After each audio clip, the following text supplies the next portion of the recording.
beyond. So we've been now doing this over time longitudinally. We have 4 big pieces we've been trying to tackle, looking at different domains of mental health, as I mentioned, from depression and substance use to anxiety, to psychosis, looking at things like social networks and connection, which was abruptly shifted for students and all of us, but especially during this period when social connections are so important, to have them suddenly abruptly shifted. We're looking at decision-making and also domains of happiness and emotion regulation. We've been, over the past year, expanding this internationally at a global level, but really feeling like we could do so much more. We've reached out to some of our collaborators who've administered these same remote-based surveys at different institutions in the US and Canada, as well as the UK, India, and Australia, but really feeling like we would love to expand this much further because we have a lot to learn from students all over the world. We're working on next steps, and if you're interested in supporting any of this work, our university has a webpage you can go to, and you're welcome to donate to support paying our student participants or any of the students involved in helping run this research. But I think the take-home message here is just to learn about campus mental health, you need to reach out to the students and have them tell you what they feel, and to really think of this as a universal experience students are enduring across the world. Lastly, the last couple of briefer aims are just thinking about empowering our students with science-based strategies. So there's the science of happiness, and we're so lucky we have Emma here today, who's really one of the leading experts. But I often think of this as like, these are tools and evidence-based approaches that we need to be distributing and sharing widely, because we may think as humans, we know what makes us happy, and sometimes we're right, but sometimes we're wrong. Right? And I think importantly, science can begin to give us some answers. There are, a host of free courses available, and Emma has done an amazing work too of doing a lot of public outreach on this. But there's courses just as the Greater Good Science Center, for example, and there's many other courses and podcasts and just resources available that can really disseminate these strategies to the world at large. And I'll let Emma speak more, but I just want to say, I think it's really important to not only address mental health and think about disseminating treatments, but also be able to share freely our insights in what we know about the science of well-being and happiness. June, can I request you to close? Yeah, this is my last section. So the last is cultivating kindness.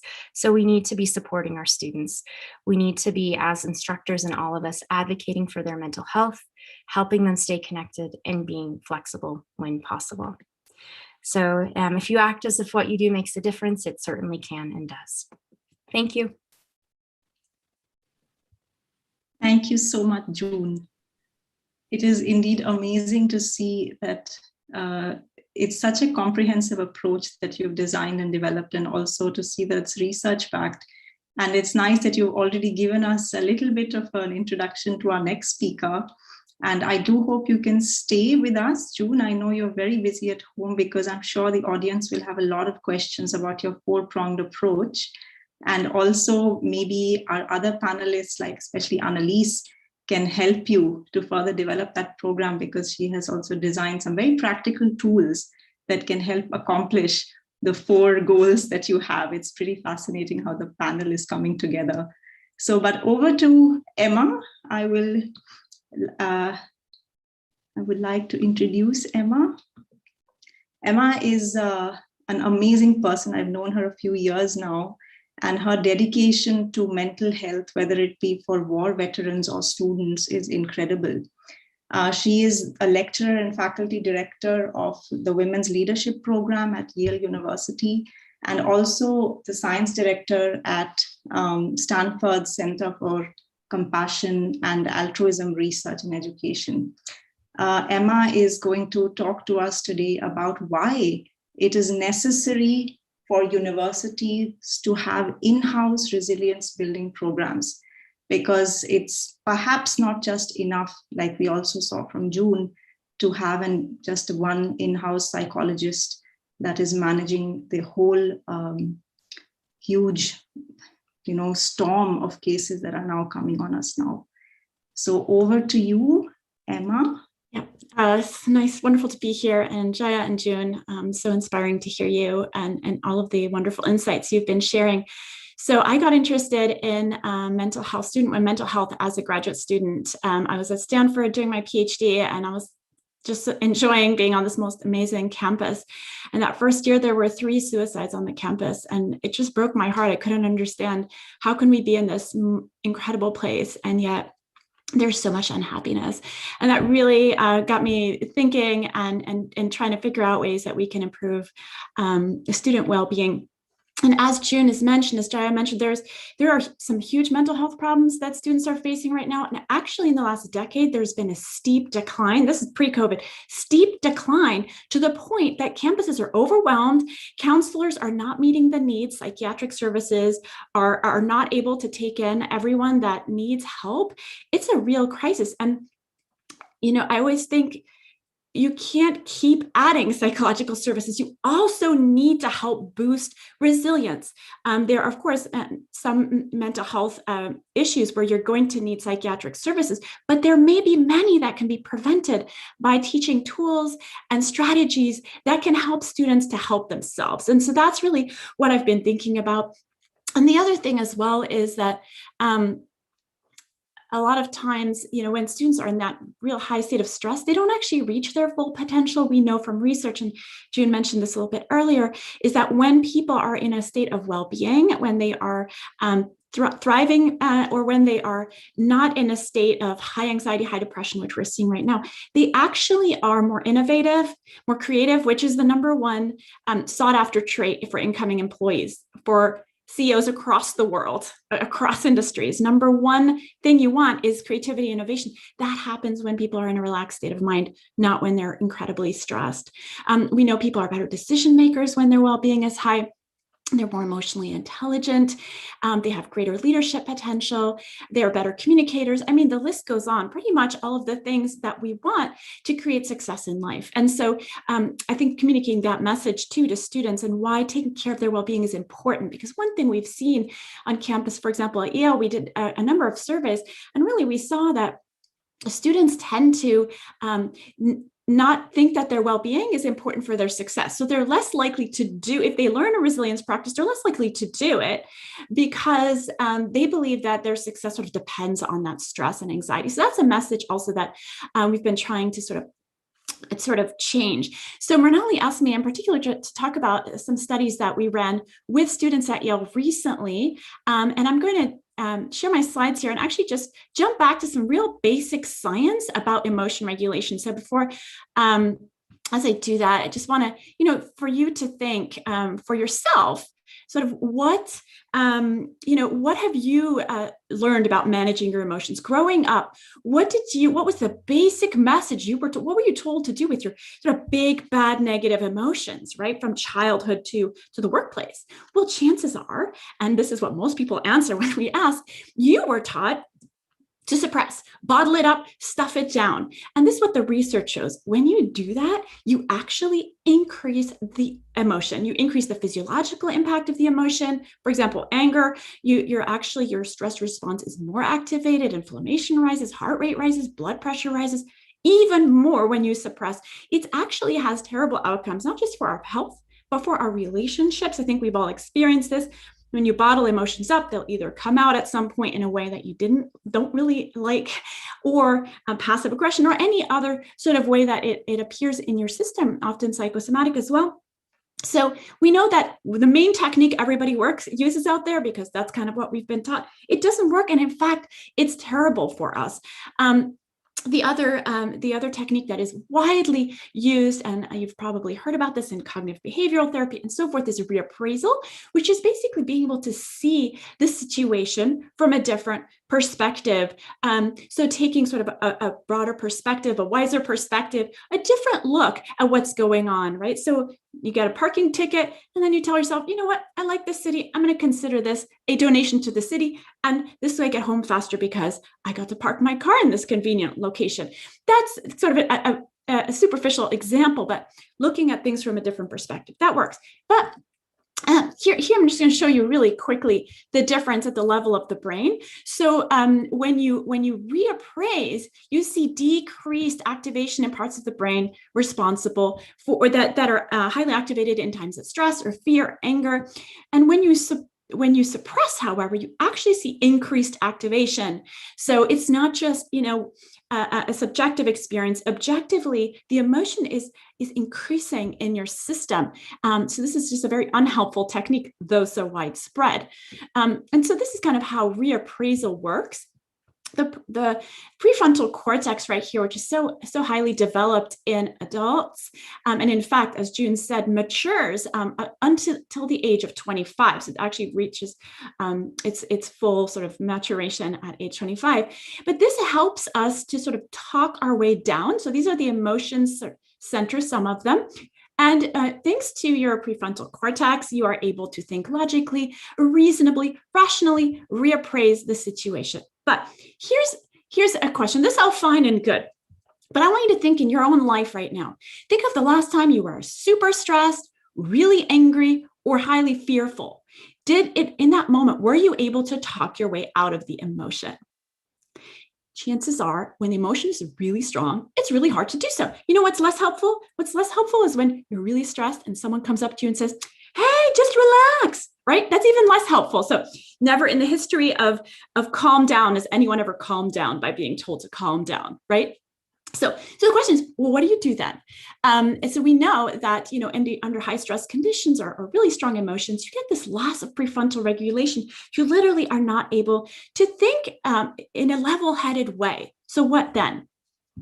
So this is what we've looked at this a little bit in terms of breathing. Now, why breathing?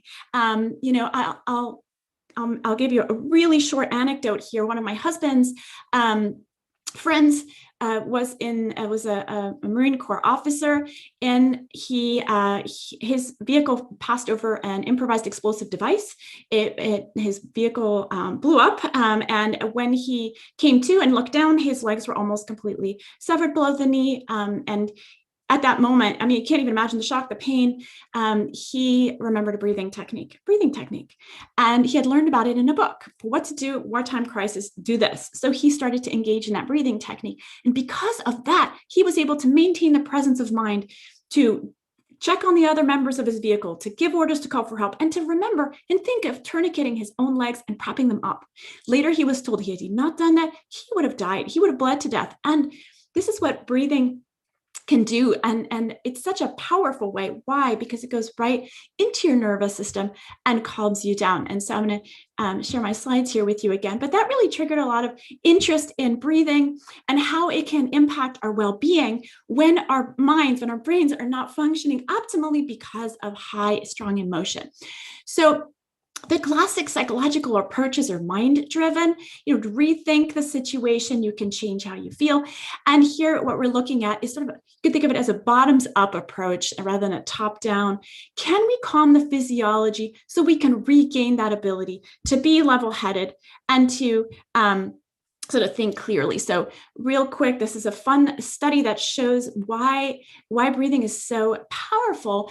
And that's that when you're feeling different emotions, your breathing changes. So that was a study that was done. It was kind of interesting, but you've noticed this in your own life, right? When you're stressed or fearful, you're breathing more quickly. You're laughing and sobbing are other examples. But the more interesting part of this study, the one I really find so fascinating, is that when you give people instructions to breathe in the way that corresponds to the emotion, they start to feel the emotion. Do you see that? It's like a two-way street. Your emotions change your breathing, but your breathing can actually change how you feel. This is powerful because, as I was saying earlier, we sometimes don't have access to those logic, rational thinking abilities because of our emotion. Can we calm our physiology to regain access? So briefly, I ran a study with veterans with trauma. They came back from Iraq and Afghanistan with combat trauma. Many of them had been through traditional psychological services and had not seen much change. And this is actually sadly the case for many veterans with trauma, that 50% of those who actually go through treatment don't see any effect whatsoever. And so we actually engaged in we had them learn a breathing practice, which actually Annalise I'm so happy she's on our panel because she could tell us more about that. But after 1 week, compared to the control group, their anxiety was normalized. And this normalization was maintained 1 month and 1 year post, which is actually we were kind of shocked by this, because how was that possible? But somehow the breathing practice, which is called sky breath meditation, was very powerful in reducing and in fact normalizing their levels of anxiety. Many of them no longer qualified as having post-traumatic stress. What we saw is it wasn't just them answering on a questionnaire, but physiologically their startle response, which we measured here. This is from Free the Mind, a documentary that was made about the study. We saw that physiologically, they also calmed down their breathing, slowed everything, sort of shifted on a physiological level. And then finally, this is a study we ran at Yale just recently, right before the pandemic. And we looked at so again, we were thinking, well, can we increase resilience? We know Yale students, all students, burnout rates go up, depression and anxiety goes up as the semester goes on. And so what we wanted to see, can we boost student resilience to sort of negate this effect, or sort of prevent this decline in mental health over the course of a semester? And so we looked at 3 different well-being. If you could wrap up. Okay. Yeah, I'll wrap up. We looked at 3 different well-being interventions that are well known, empirically validated. And again, what we found was that the breathing intervention had the greatest benefit, by quite a far margin. So just to show that, that approach through the physiology can be extremely helpful. And the study was actually replicated at Yale as well recently. Thank you so much, Emma. The Yale study was actually something that we have been reading a lot here in Europe also. And I do know that I myself do this breathing technique that you taught at Yale, and I sent it to our university mental health group, and they were very amazed by it. So your study is definitely making big waves. And what I also really loved about your study, Emma, was that you developed your own in-house, I think, emotional intelligence training. And I found it so amazing that you put that up for testing as well, together with the SKY technique and the MBSR technique that's so famous, and found SKY to have amazing results, together with, of course, the others had some result, but SKY was number 1. So I think that's really amazing that you did this work, and it is such a practical tool for young students. And I can definitely say from my own university life, where I suffered from extreme mental health issues, that it helped me through it. And so I would like to hand over now to Annalise. I will briefly introduce Annalise. No, Ben is next, I'm sorry. I will first, before we get to Annalise, I would like to welcome Ben. Ben is, just a minute, I will share my screen. Ben is a professor and associate dean of faculty affairs at the University of Texas A&M. So he's looking at the other side of the fence. Beyond students, what are the roles and needs of faculty if they would like to facilitate mental health and well-being of all students? So Ben has worked a lot with designing and implementing faculty well-being programs, as well as faculty training programs. So his insights into what can the faculty do, or how can we help the faculty help themselves and students, is very valuable. So over to you, Ben. Thank you, Natalie. And let me just start sharing my screen here.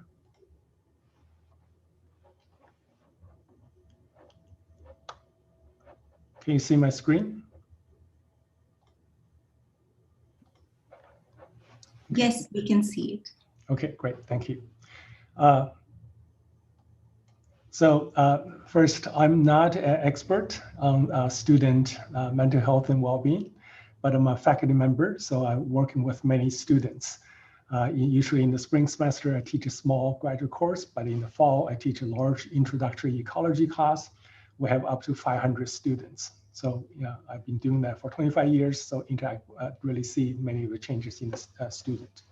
In the recent years, I've been working with Annalise and others, mostly working on some of these mindfulness and mental and meditation for faculty members.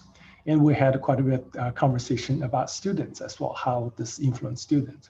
So it become, in my mind, is quite clear that if we want to help many of the students, faculty should have an important role to play. Okay, so to start, as other speakers mentioned earlier, and there's really significant mental health kind of crisis among our students. So this is a challenge. And also thinking about how we can have faculty helping a student is also a challenge, because most of the faculty member, for example, myself, I'm an ecologist. So as a scientist, I did not have any training in, say, psychological health in those domains. And so although we are at the front line interacting with students, but most of us lack training to recognize the signs of mental distress. And also we don't know when and how to refer and encourage the student to seek mental health help and care and so on. And again, this is a challenge, but also it's an opportunity, because if we can help faculty member to help students, there's quite a bit of potential here. So one of the potential solutions when you think about it would be faculty development programs, basically provide training to faculty members about how to recognize these the student in distress, and also how to appropriately refer them to the right care, right? And there on campus, there are these kind of programs. But as many of you who engage in faculty development work, it's really challenging to get faculty members to engage, to participate, because faculty members usually, they are very busy, they're in high stress themselves, there's many demands on them, and especially they are experts in certain area. When you ask them to do things that's outside their expertise area, usually it's uncomfortable. So it's really a challenge. We need to think about how can we more effectively encourage faculty to participate in these programs, so they can learn about these. And as mentioned earlier, this is not only for their students, this is really good for faculty members themselves as well. But there's even a greater challenge. So if we think about beyond those students really kind of significantly in distress, as Emma and others mentioned earlier, how we really think about prevention. So in the direction to think about how we can promote mental health and well-being for all students. There's a recent U.S. National Academy's report and the social science article here. They really argue that promoting student mental health requires more than a well-functioning counseling center. It's really everybody's responsibility, as Jaya mentioned earlier. And they also made a statement that institutions need to change their culture and perception from seeing their role as dealing only with the severe or acute mental health episodes to promoting the mental health and well-being of all students. Again, in this setting, faculty can and need to play an essential role in this effort, because we interact with students so much. And in this challenge and opportunity, really is how we can reach our students. And as other speakers mentioned, there's many other ways, by professionals, by staff, and by community, and so on. Again, then what I like to ask you to think about, what's the potential role of faculty? How can we help faculty members developing understanding and skills to support the mental health and well-being of students, and by the way, themselves? So again, I'm not an expert. I really, one of my motivation coming here is to hear more potential solutions that we can use in faculty development to help faculty members to better help themselves and students. But here are a couple of thoughts. So if we think about student distress, and a good part of that is coming from their academic side of things, academic performance and all the pressures and that. So there's much we can think about, and actually there's a bit of research done on that as well. So we can use those evidence to help faculty members to develop knowledge and skills to create a first inclusive and healthy learning environment. We can help faculty members recognize many of the pedagogical approaches of their own behavior, and that has negative effect on student well-being. And how can we correct those? What are some better alternatives they can use? And there's some broader perspective of how we teach, or even what's the philosophy, how we think of our business of education as well. Really, people talk about traditionally, we think our job as faculty member as talent selection, but we see that has changed. We should see our job as talent cultivation, right? And a really important part of this to promote, help students to develop growth in mindsets. It's not whether you have you come with this or not, but it's whether you can always grow. You can developing these skills and competencies. And many of the behavioral aspects in classrooms, in how we work with students, and how students interact with each other is very important. So for example, to help us understand, for faculty to understand and reduce the impact of microaggression. This is between faculty and students, two ways, and also between students. How can we recognize those, and what can we do? Again, most of us don't have training. We even when we recognize, we don't know what to do. And if we have the training, we can kind of go into to help students educate them about this, and also reduce the stereotype threats. That both of those will cause is a significant factor causing distress in students in their college career.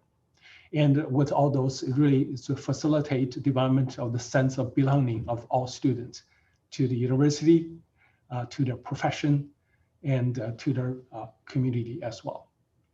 And another really important thing that actually I've been working with Annalise and talking about the possibility of this to help faculty member develop knowledge and skills to engage and facilitate mindfulness practices for themselves and for students. So this can to influence mental well-being of faculty member, which in turn affects the climate of the learning environment, their classroom, and their interaction with students, and in turn influence the student mental well-being as well. And also, how can we maybe help faculty members developing these skills, sufficient skills, to facilitate, for example, in their classrooms, in their labs, mindfulness practices of students.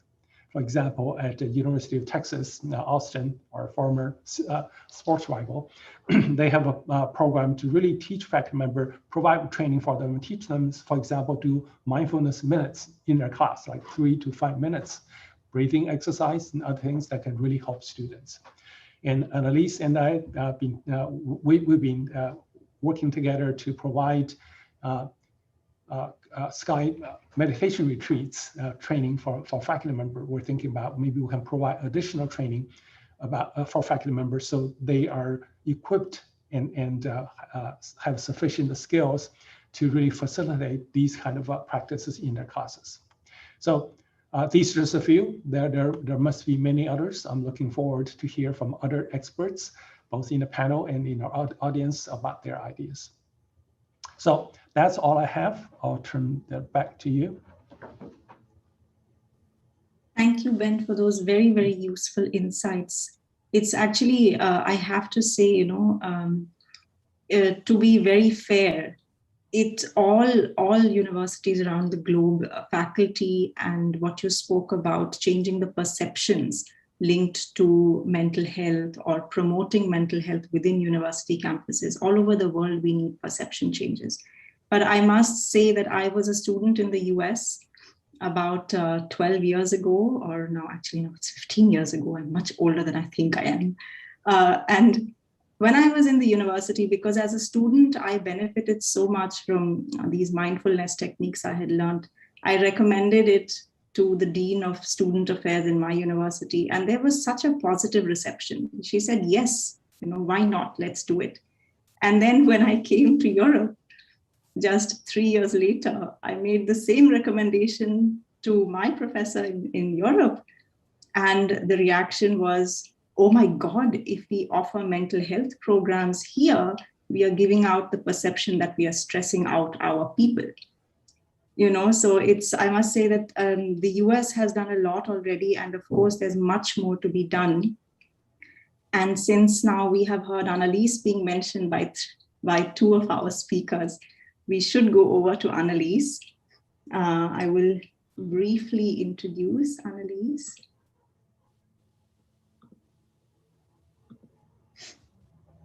Annalise is an incredible person. She has been teaching very practical breathwork and meditation techniques for over 20 years with the Art of Living Foundation, with the International Association for Human Values.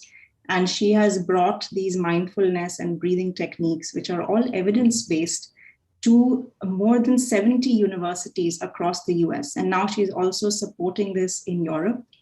Recently, she has taught 2 programs for EU-wide students, and she is also a faculty at the University of Southern Maine. So today she's going to tell us a little bit about the programs she offers and what impact they have had, and also take us through a little bit of a sampler of the techniques that she teaches. Over to you, Annalise. Thank you so much, Mrinalini. And it's amazing to be here with you, my esteemed panelists. It's been so inspiring to listen to you. I want to say first that I think it takes a village to raise a child. And I know university students are no longer children, but they're still young. And I think promoting student resilience in universities will take all of us together to do it as one big team. So I really applaud all of you for being here and having your mind on this, how we can promote resilience for students. So I'd like to talk about how we can look more and more at taking a preventative approach for students in universities so that they don't tip over into the statistics, which are having, more than 63% of students in the US cite that their anxiety has been so bad that they can't function.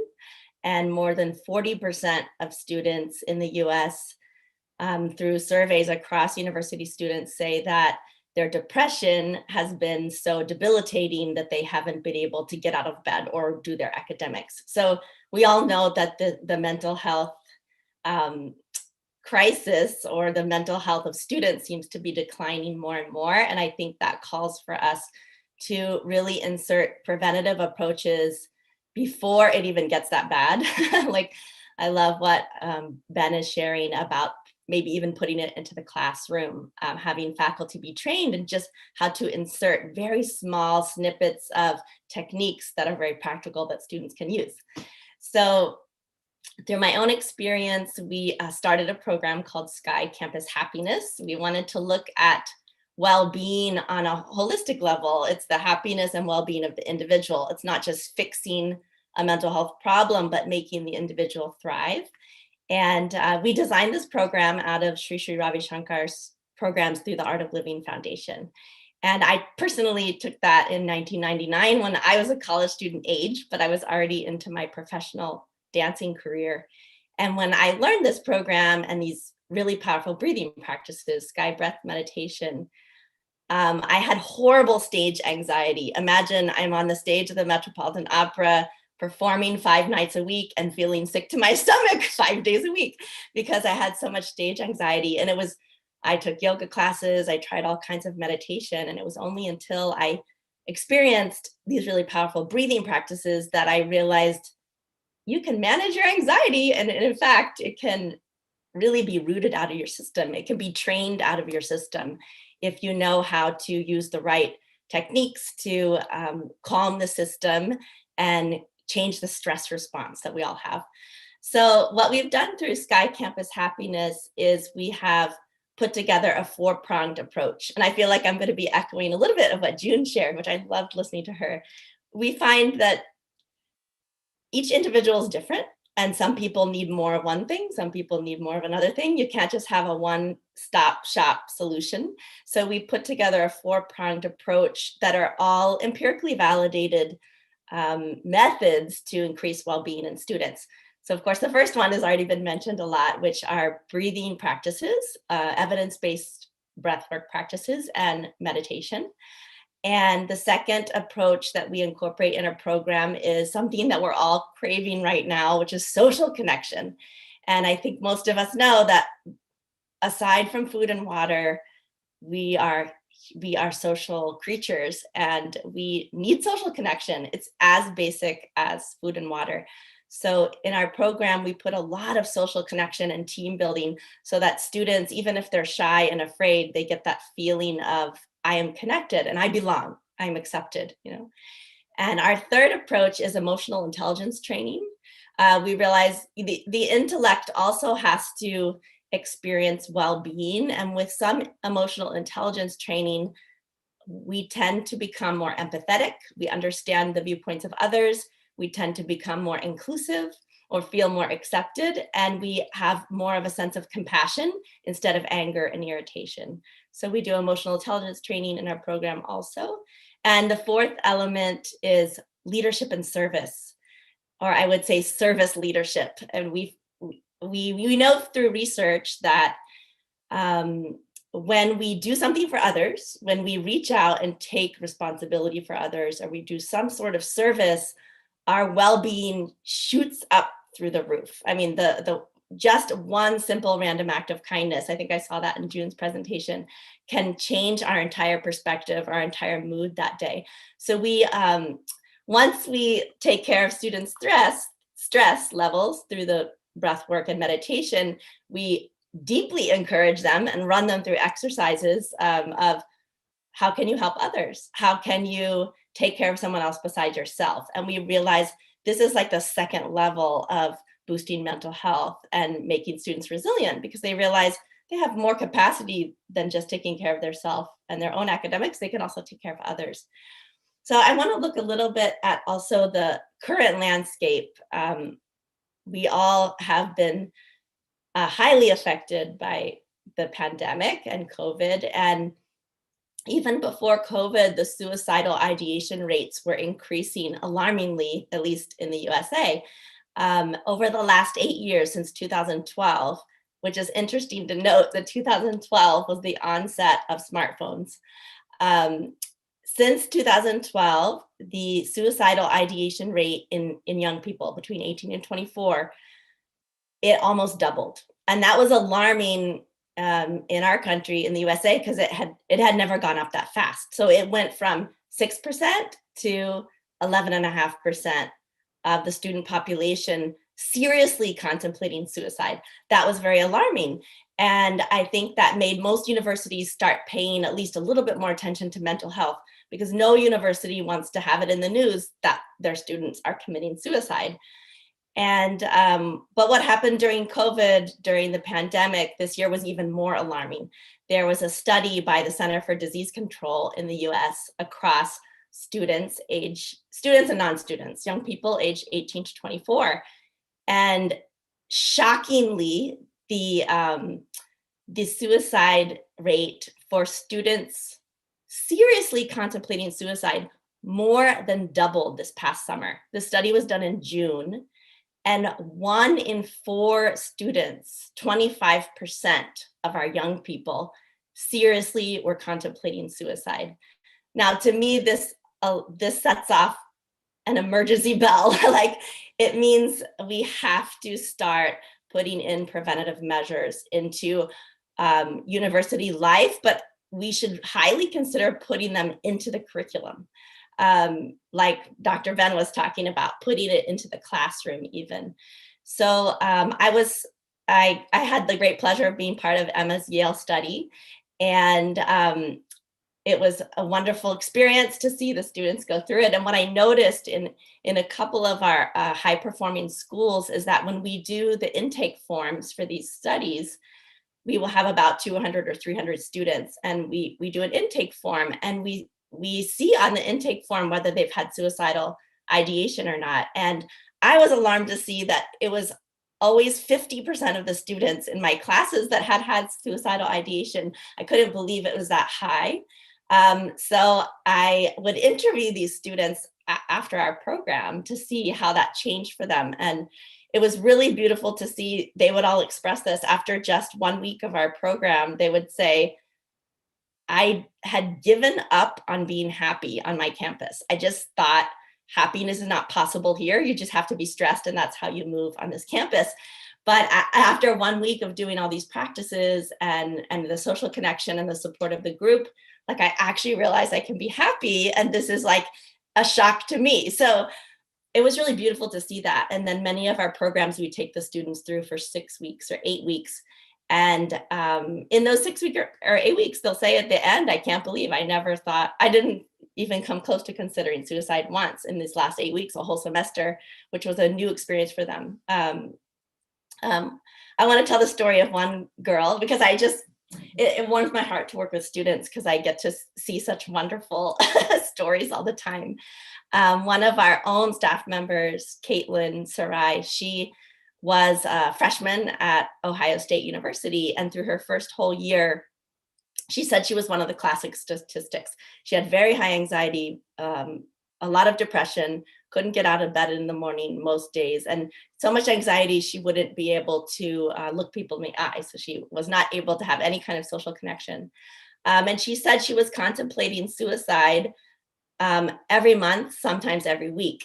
And we all talked about the stigma here. She wouldn't tell anyone that. And when she finally told one of her advisors, and she said, well, I thought that's normal. I thought every student does that. And they said, no, this is not normal. Like, you need to get help, and somehow she wandered into our 3-day Sky Happiness retreat. And at the end of the 3 days, she was like, I don't think I've been this happy since I was 10 years old. Like, what has happened to me? She said, so the breathing techniques for her were like a lifesaver. It changed her from contemplating suicide to feeling really happy and thriving on the campus. And after that, she became an RA the next year. And she quickly became known as the most friendly person in her dorm, which was quite a drastic change. So I feel like some students need the boost of the breathing practices to even be able to step out of their anxiety and even be able to connect to others. And I would say that the specialty of the practices we teach of sky breath meditation is that regular meditation will always relax and calm you, create some calm, but the sky breath meditation, how it uses the breath to directly impact the nervous system and to directly put you into parasympathetic mode, rest and digest. It creates emotional resilience in students and staff and faculty. It creates some kind of emotional strength where the biggest surprising result we hear from students, staff, and faculty that learn this practice is that they say, I had these stressors in life and they were stressing me out to no end. And now after learning the practice, obviously the stressors are still there. But they're like, in such a weird way, I am not stressed by the stressors. They're there, I see them, and I see, okay, I have to take care of them. And to me, this is real resilience. If you can have some sort of emotional strength, because it's emotions that rule more than our intellect, as Emma showed in her presentation, the emotions rule when the emotions are high enough, the intellect goes a little to the background and the emotions rule. So if we're able to have some agency over our emotions, that creates really positive mental health outcomes, and it creates real resilience in our life. So I could talk about this stuff forever, but I wanted to give you some sort of an experience. All of you who are here, a little bit of breathing techniques. Obviously, we can't go to the depth. It takes about 3 or 4 days to learn the longer practices of sky breath meditation, but I'll just do a small breathing technique today so you can just get a taste of it. Mrinalini, we have enough time for that? Yes, we have 5 minutes. Okay, great.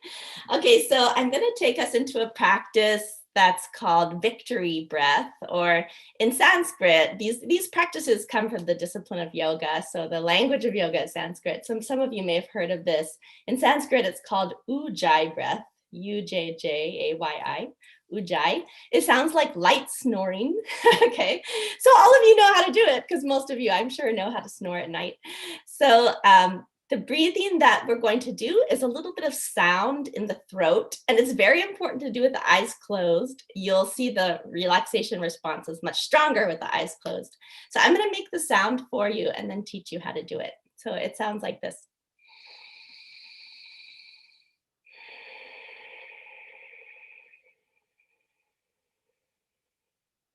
Can you all hear that? Maybe it sounds a little bit like the ocean to you.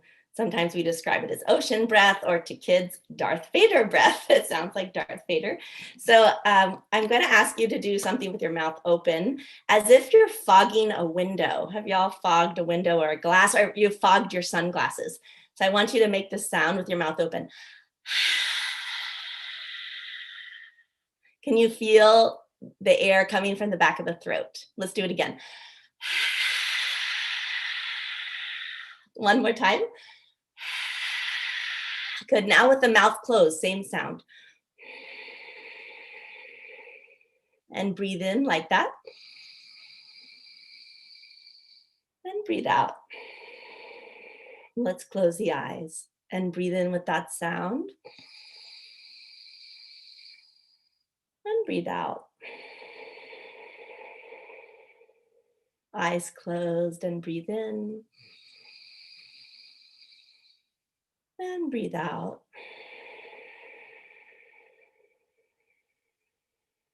Keep the sound coming in the throat, breathing in.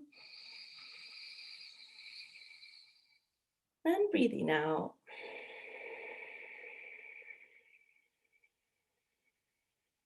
And continue. Relax the body.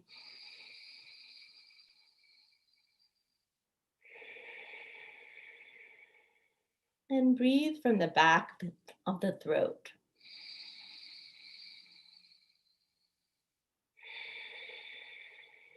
Breathe into the whole body.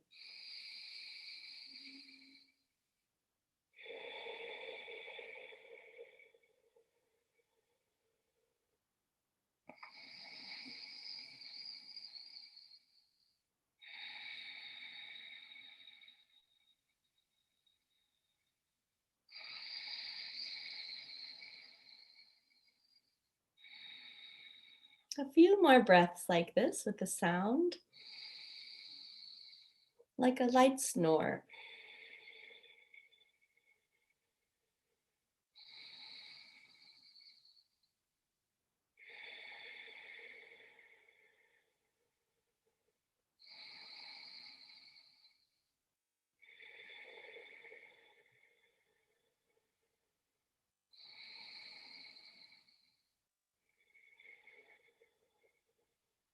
And with your eyes closed, let your breath return to normal.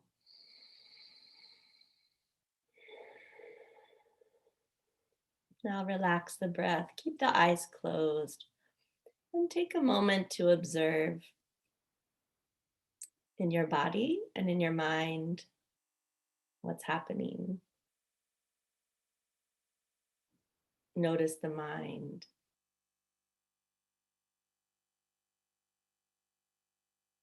And let the body relax, the toes and feet and legs,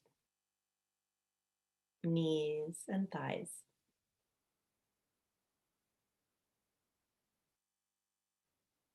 Hips, abdomen, and stomach.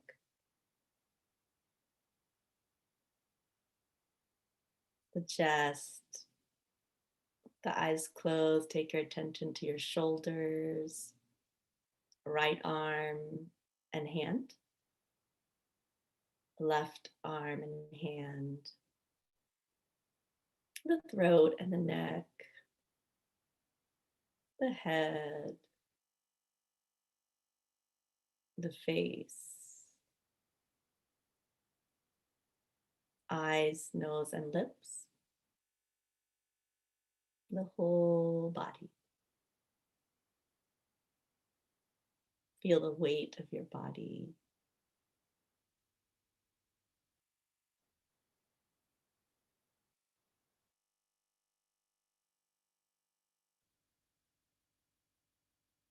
And take a moment to just notice your thoughts as they're passing through. The thoughts keep coming and going. Notice the thoughts in the mind.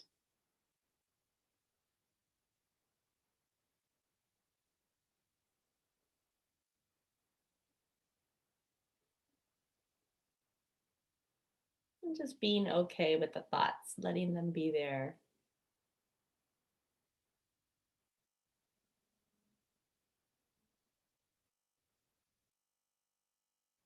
Let's take a deep breath in and breathe out. A long, deep breath in and breathe out. And slowly and gradually, when you feel ready, can gently and slowly open your eyes.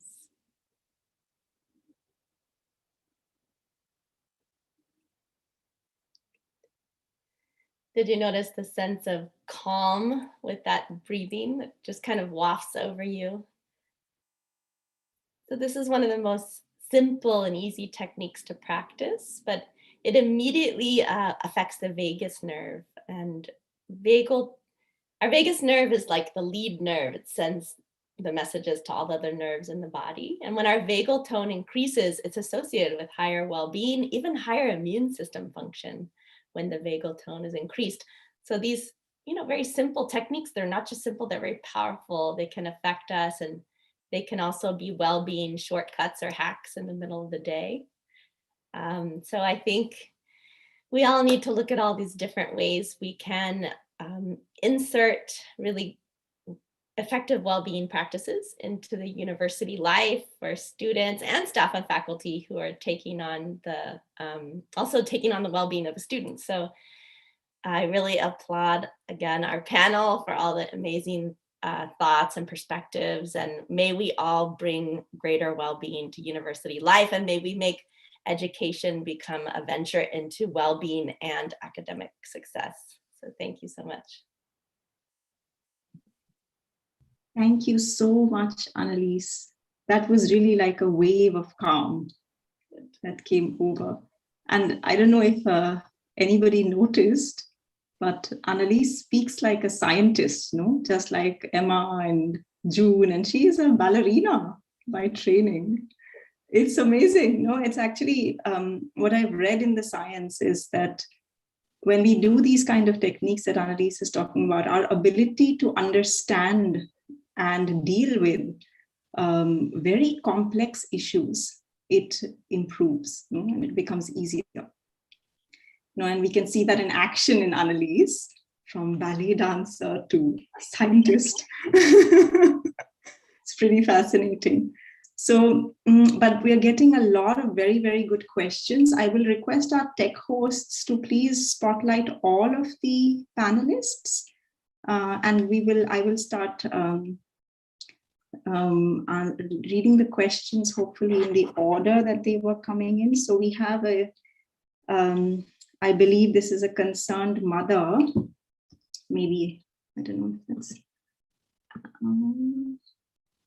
I can do it, Patrick. Okay.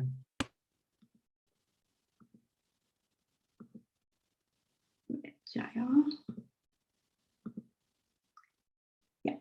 So we have a concerned mother who's saying that, or father, that the twins are going to go away from home and they will struggle with a lot of challenges, and what can she best do to prepare them?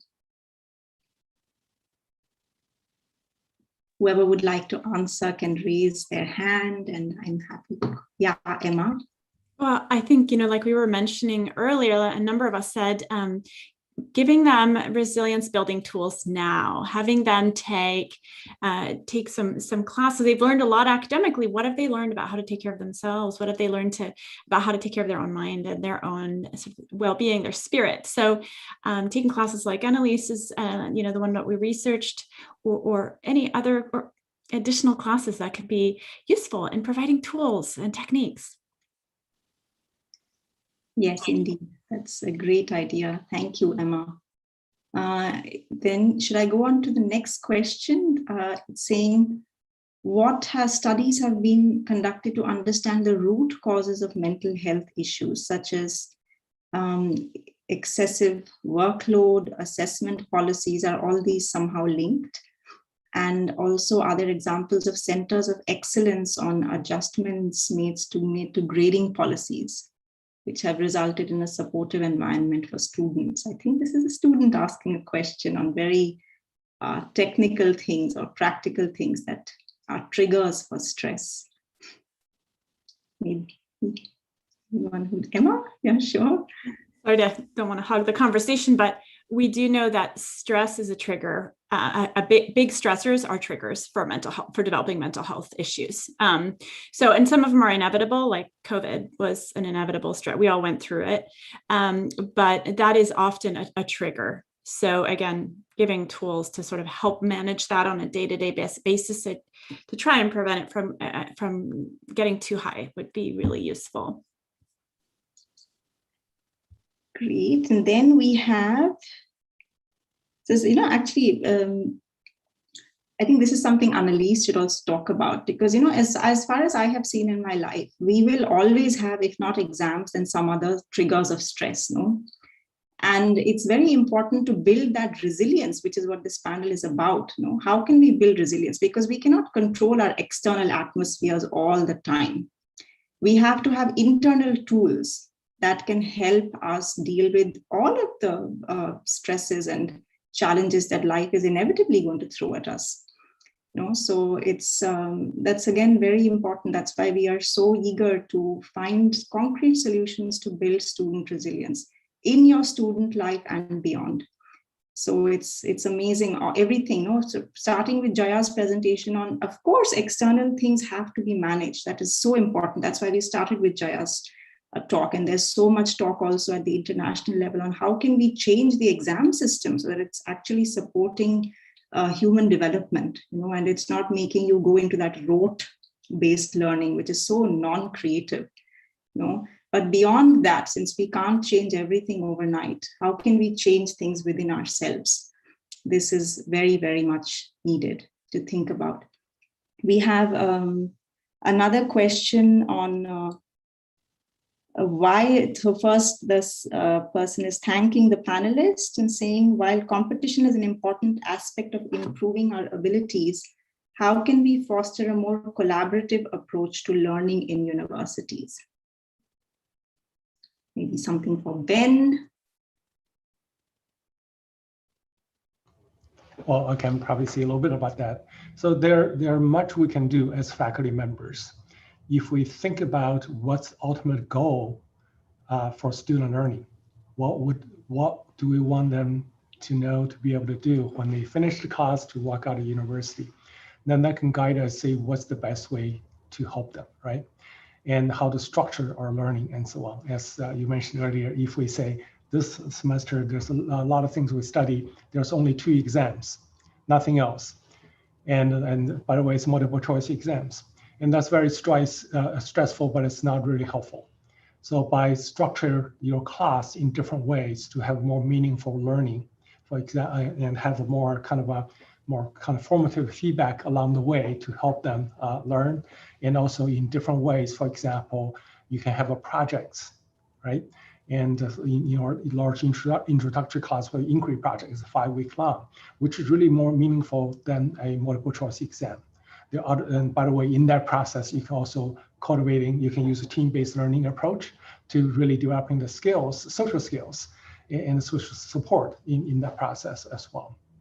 I'm not sure that directly answers your question, but that's a few things that relate to what a faculty can do. That's wonderful. Thank you, Ben. That's so important. And I think it's so nice that you are saying this, because then our faculty viewers will be inspired to change also their exam structures or evaluation structures in a way that promotes collaborative learning. And that's really, really cool. I do that always in my own classrooms, give project work that requires 2 or more people to work together. But also, we'll see in our next panel, student leaders talking. And when I was myself a student, I didn't care what the culture was in my university. I would just grab 2 or 3 friends and say, hey, let's sit and work together. So as leaders, you are student leaders. You can create that community learning and make it cool. So you can take charge of that on your own and take the first step. I wanted to add something there, actually, because I was just meeting yesterday with the University of California, and they brought the student leaders into the meeting to look at programs. And the student leaders were saying, even though they're forced to be in a team together, that they need like team building things at the beginning of the semester to even want to work together in teams.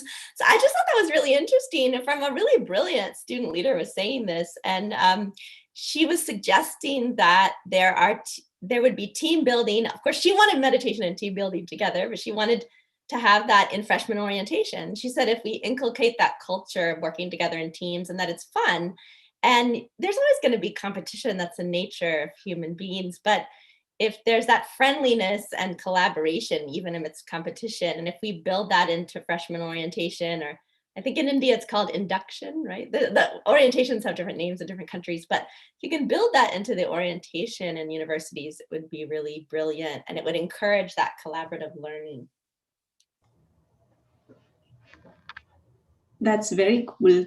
Thank you, Annalise. Yes, team building workshops we usually think of team building workshops as something for the faculty, but for the students, that's actually quite a cool idea. I love that.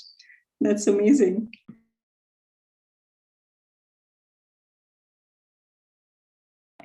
One more question. I think we have time to, there's somebody's asking who can we contact to bring mindfulness Sky courses to universities. I think maybe I'll put this, I can put you in touch with Annalise separately maybe. And then one last question. So someone's giving a recommendation that cleanliness and regularly doing yoga and eating neem leaf. I think we have a person from India. It empties the stomach, and having a clear stomach helps keep the mind healthy. Thank you for that tip. That's wonderful. I would also like to acknowledge the presence actually of my mother in the audience. And the reason I would like to highlight her, although I don't know if that's usually done, but she is one of the pioneers in doing research. She was a cancer specialist, and she was one of the pioneers who started doing research on breathing techniques way back when I was a university student, and very, very resistant to learning anything to do with yoga and meditation. And she is Dr. Vinod Kochupillai. And I feel that since the question of stigma was raised in relation to mental health in the panel today, her research and the research that she got funding from the Indian government for, and also got an independent team at India's premier university to work on. She found that these kind of breathing techniques actually support our mind to go into what we call the state of flow. So what she describes as relaxed alertness. And I feel that this may be a way in which we can make the conversation on mental health cool. It's not just about managing your stress. It's not just about dealing with anxiety. But if we can deal with all those things, then we are more creative, we are more innovative, we are more supportive and contributing members of this society. And so talking about mental health, demanding that such, whether it be team building or self-management workshops, happen at university level, I think that is critically important to student success and for university success.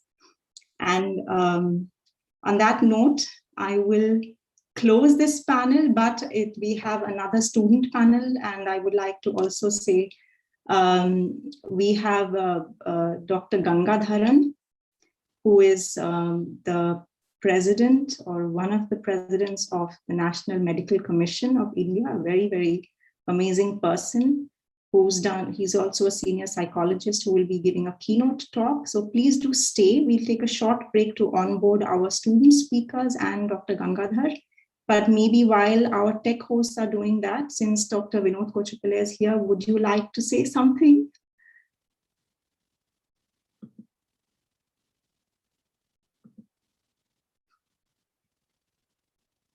We need to unmute.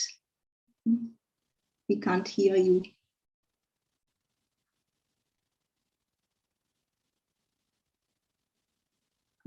Can someone support? Tech hosts, can we unmute? Yeah.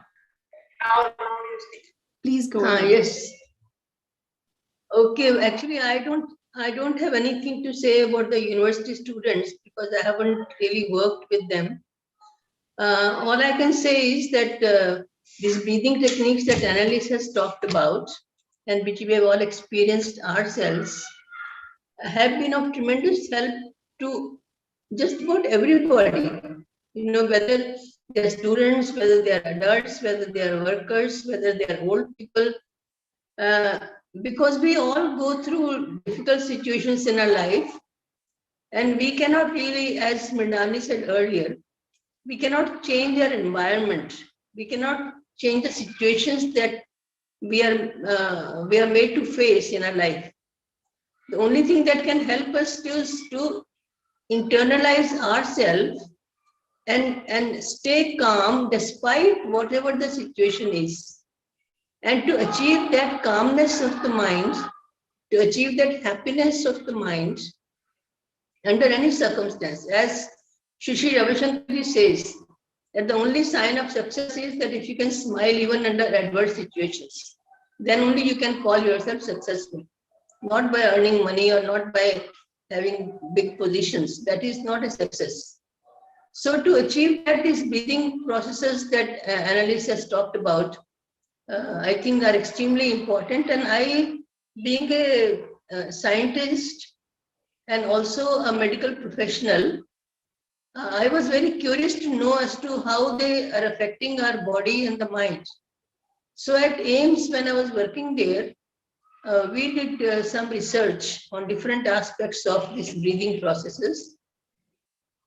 And we found tremendous positive effects at the level of our body and the mind. The body physiology changes to a positive state in the sense that our immune system functions better, our antioxidant defenses become better.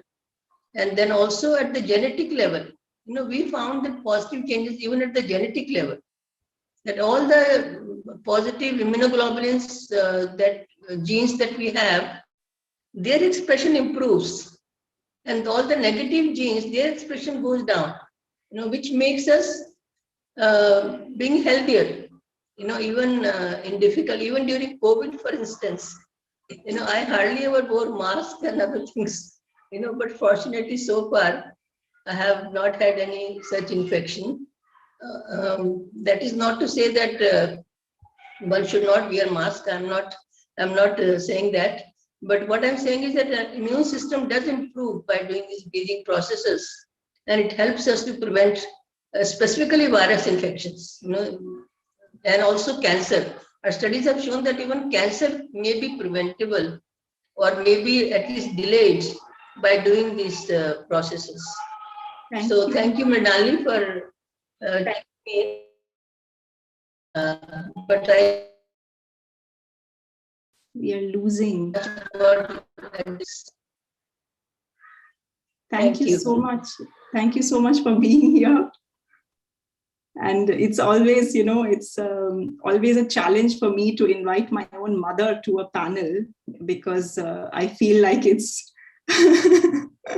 it's somehow, I don't know if it is considered something unusual to do, but her work is so earth-shattering almost. No, it was a turning point. I remember back in the day when yoga was considered something that only hoo-ha people did. She got work done, research done, which showed its practical implications. So I felt it was very nice of her to agree to come as a participant, and thank you for sharing your insights. We have a short break. Our tech hosts have shared a link where you can jump into a mindfulness refresher that's going on in parallel. Can that be reshared, Patrick? And in the meantime, we will set up for our student panelists, and please do stay with us because we have an amazing keynote speech and an amazing panel with students from all over the world who are sharing their pandemic hacks with us. So we'll tune together again in 7 minutes.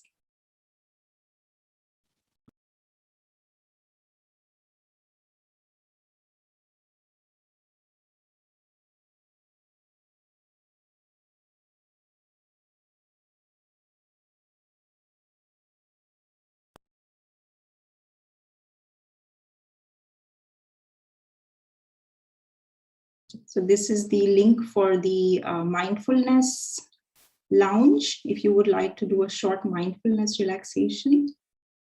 And then we meet together again in 7 minutes in the same link right here. So please don't run away.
Sakshi, can we stop? Yeah, great.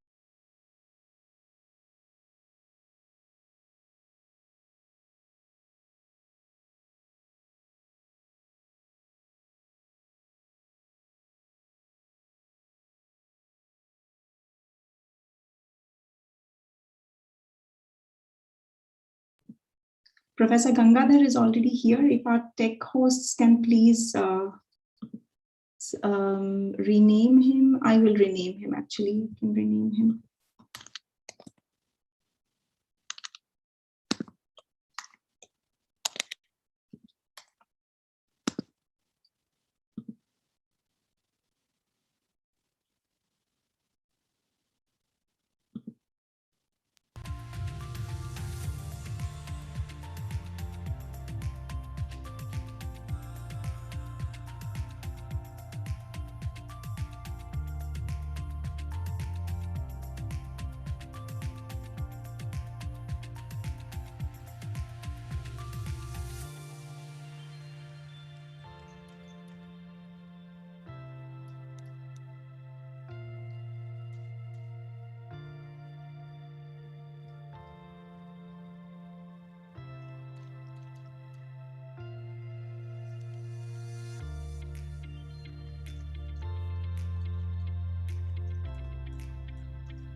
Patrick, okay, great. I'm going to share my screen briefly.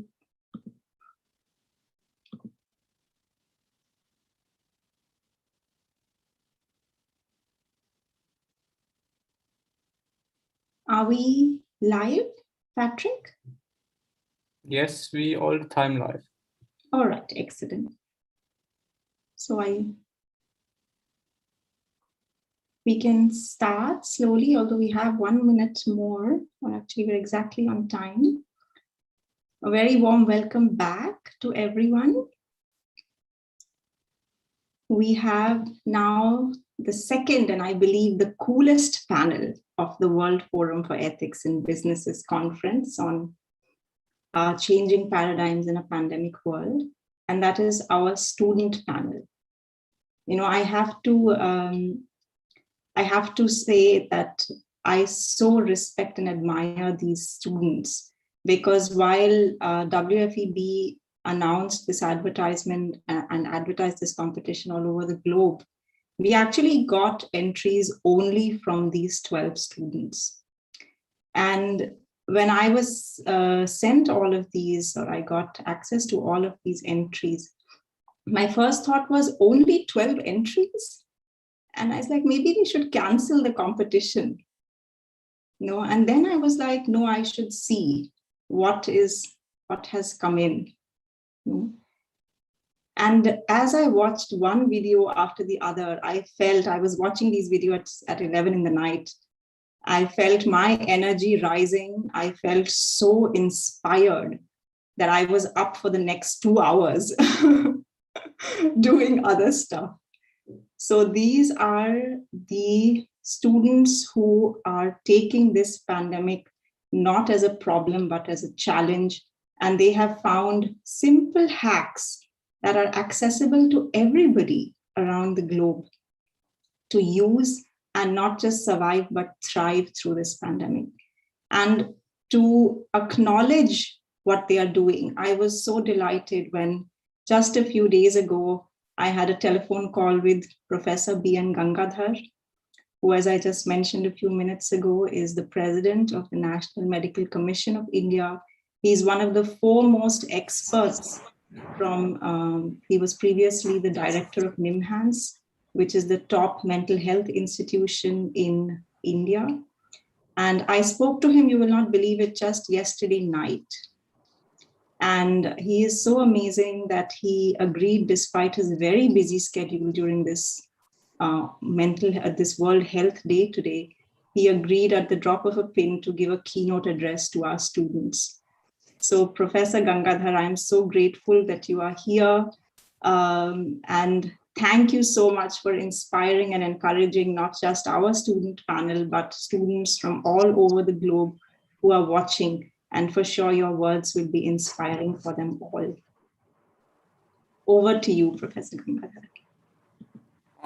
Thank you, Mridalini. I believe you are in Germany, so I should say Guten Abend, because it's 7:30 here. Once again, greetings on the World Health Day. When we define health, there's no health without mental health. So it is very appropriate that you thought stress should be an issue which we need to talk about. Resilience is something that we need to build. Trying times though, trying times of COVID, bothering us beyond 1 year and even more, and no respite at the end. In this context, I have to make a few important announcements. This talk will be very short. I guess there is a series of very enthusiastic students who are going to be presenting, and you're going to be moderating those things. I don't want to come in the way of their enthusiasm to share what they have prepared. And of course, my talk, it's going to be very brief. Having said that, the COVID pandemic, while it has thrown a lot of challenges, it also has brought a lot of opportunities. A lot of opportunities when I say, one, I wouldn't have perhaps believed that I would be addressing so many international meetings, and many international meetings at the drop of the hat. 10 minutes, 1 hour notice, 1 day notice, 2 day notice. You could never imagine participating in an international meeting. We are now connected. We're connected more closely than what we were before COVID. World is coming together. World is coming together not merely by way of technology, but also by way of emotions, by way of compassion. There is some way in which we are all getting connected. It reminds me of a college student, teenager, engineering student whom I met. Had been to their house because her father was my own friend, just went to pay a visit. I didn't know that she was a yoga enthusiast. I saw photos of several gurus, Sri Ravi Shankar, Baba Ramdev, many yoga postures in their living room. I knew my friend wouldn't have any interest in yoga. So I asked him, what made you get attracted to all these yoga postures, yoga gurus, philosophy, etc., etc. So he told me, to my surprise, that it was all his daughter's creation. And what was his daughter? An engineering student, perhaps was in her teens, later part of the teens. I could never imagine a teenager getting attracted to yoga and these things. I was even more inquisitive. I wanted to talk to her, his daughter, wanted to know why, what made her attracted to yoga. So I asked her, why are you attracted to yoga? I thought as a teenager, there are many other worldly things that you would be attracted to. There are so many other preoccupations, but yoga attracted you. What made you get yourself attracted to yoga? You know what she said, which is a research question that I developed over the last 10 years, perhaps. She said, Uncle, I feel I am connected. I feel connected. I wondered why she used the word connected amongst all other experiences of yoga. She could have said, I feel relaxed, I feel lively, my mood is better, and so on and so forth. But she used the right word, I feel connected. I asked her, what does it mean? What does she mean by connected? She said, I feel connected with those people who are doing yoga with me. I continue to do yoga. I feel connected with my family members. I established better ties. I became much closer to my family members. I feel connected to my classmates in the college and school. I feel connected to those people who are walking around with me on the streets. I don't feel alone. I feel more confident. I feel more secure. I feel more lively because they're all with me. And you know, doctor, with this feeling of connection, feeling of being connected, growing and growing, yoga makes that connected world, Vasudhaiva Kutumbakam. We say it. I was shocked. This was not a Baba Ramdev or Shri Ravi Shankar or Sadguru whom I am listening to. She is an ordinary worldly teenager who was able to speak so much in a rich fashion about yoga. And what changed her? According to her, what changed was that practice of yoga changed her outlook. I feel more secure. I feel more lively. I feel not alone. I feel I am with people and we are together. So this experience of connectedness, which yoga induced, made me actually very curious because I am being a psychiatrist, treating people with various illnesses and using yoga for various conditions. I never looked at this property of yoga, this property of inducing this feeling of connectedness. And I knew what it means to be connected. Today, we all want to remain connected. And that's precisely what is helping the entire world to get out of this stress of pandemic. We know everybody else is suffering. We're all sharing things. We're all coming together. We exchange our thoughts, and this connectedness has made life totally different. And so this connectedness is a experience that yoga induces. And how does that happen? And as I went on into this research of connectedness and yoga, it brought me to the very world of yoga. The meaning of yoga itself is to connect, yuj, that comes from the root word which blends, it connects. And in Sanskrit, there is a popular saying, Samyoga yoga ityukto jivatma paramatmanaha. Yoga is what that connects my personal consciousness to that of the cosmic consciousness. This entire transcendence that the yoga produces, connecting my personal consciousness with that cosmic consciousness, is what is yoga. Yoga is ought to be done for that purpose of spiritual transcendence. It's a spiritual lifestyle. But while my personal consciousness is getting connected to that cosmic consciousness, I'm sure en route, it should also be connecting to the other neighboring consciousness. And that is precisely what this girl experienced as I feel connected. That connected is not just an abstract word that yoga would induce, but I think connectedness is that experience that it is coming in as you are practicing yoga. And at some point of time, this connected would expand and expand, Vasudhaiva Kutumbakam, and then beyond that Vasudha, that beyond that universe, to that cosmic consciousness. So connectedness is happening, a transcendence is evolving, is being unfolded in us as we are practicing yoga. And the initial parts of the connectedness is that development of compassion to each other, ability to see myself in others' shoes, ability to see me in others. Atmavat sarva bhuteshu ya pashyati sa panditaha. I'm able to see myself in everybody. So I mean, I'm able to understand everybody. I'm able to empathize with everybody. I'm able to connect with everyone.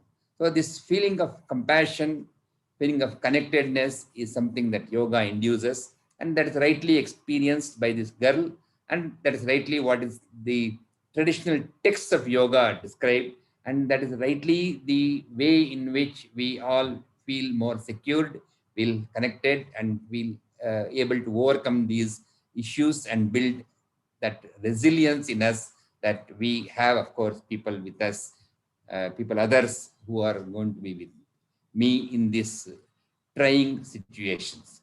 And very quickly, 2-3 observations about the biology of this compassion, biology of connectedness that the yoga induces.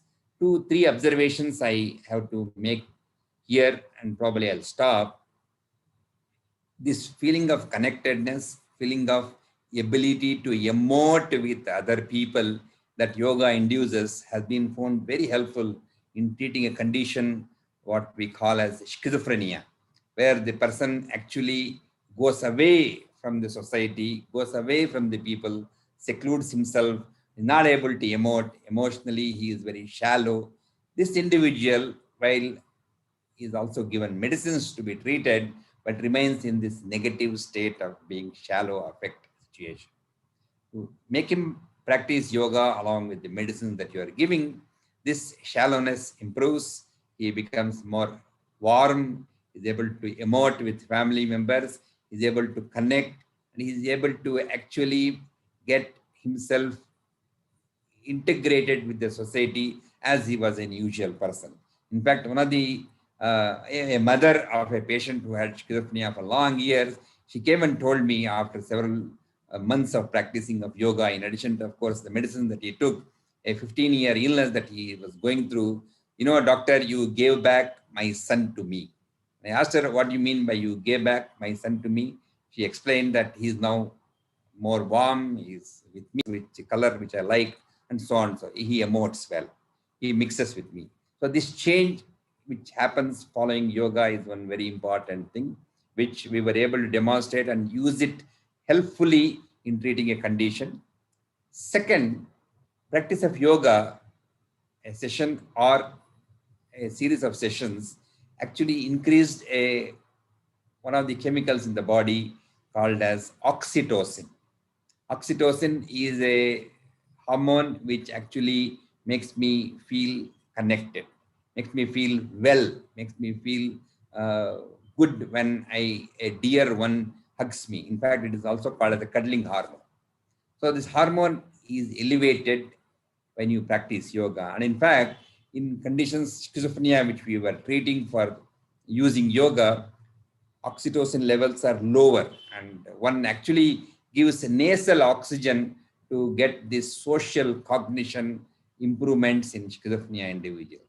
To practice yoga, this effect of connectedness improves by way of increasing of the oxytocin hormone.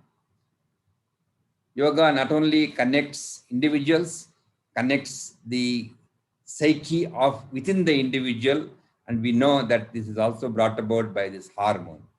We also examined a network in the brain, resting network, using the resting state functional magnetic resonance imaging following practice of yoga. There is a network called as the default mode network.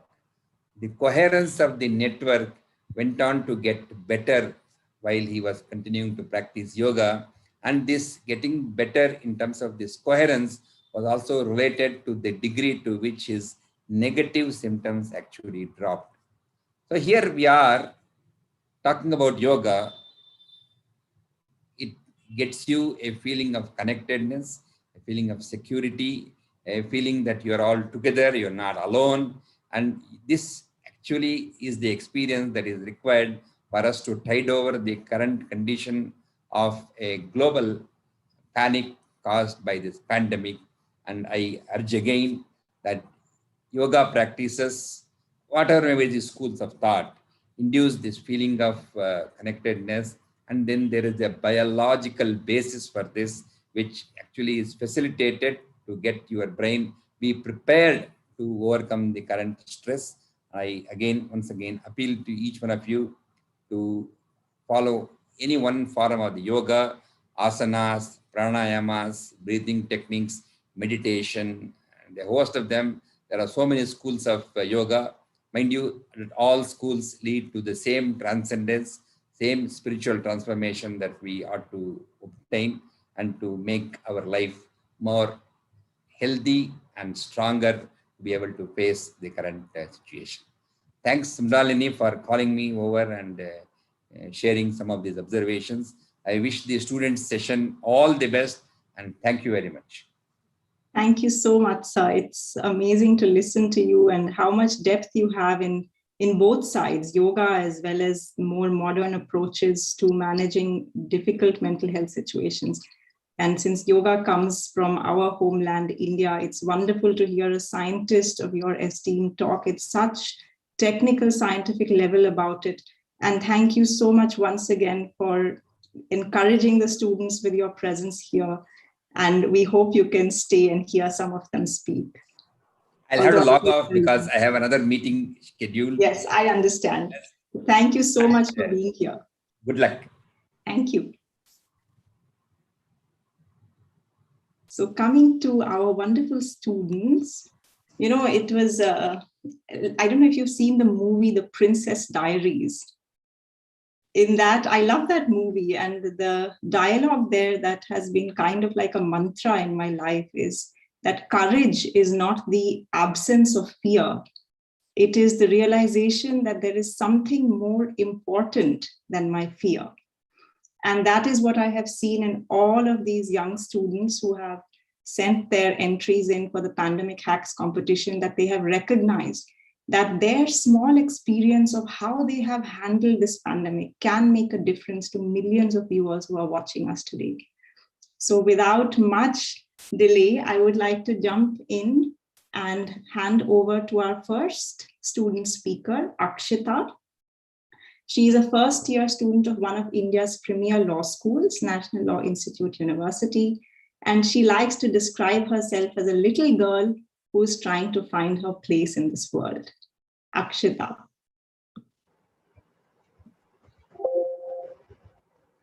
Greetings to everyone. I'm Akshita Srivastav and I'm first-year student at the National Law Institute University.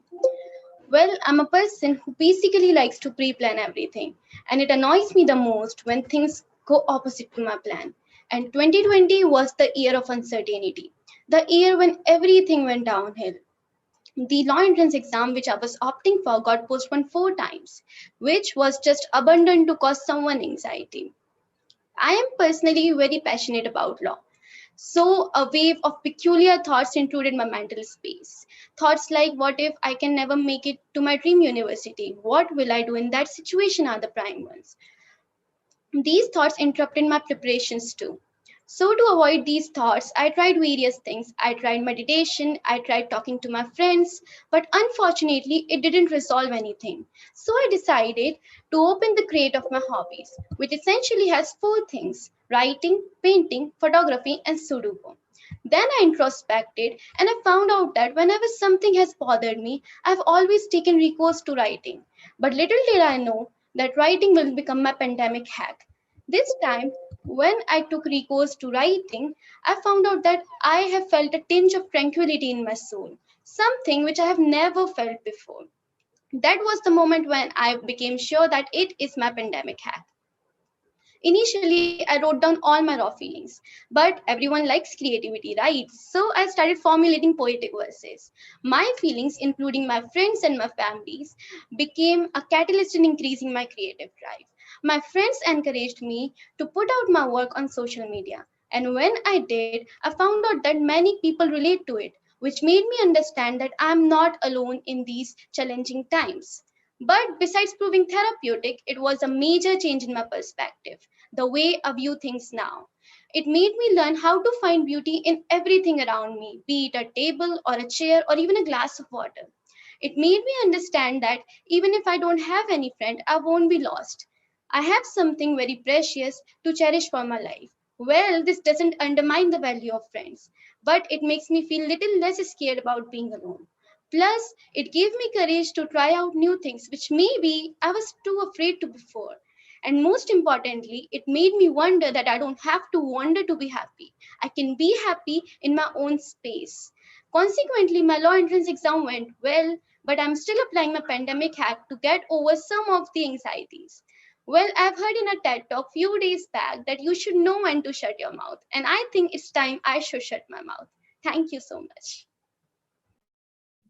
That itself was extremely creative. Wonderful, Akshita. Thank you so much for sharing your pandemic hack with us. Now, I would like to go after this. By the way, we will also have a chance to ask our panelists questions at the end. But first, I would like to go over to our second student speaker, Matthias.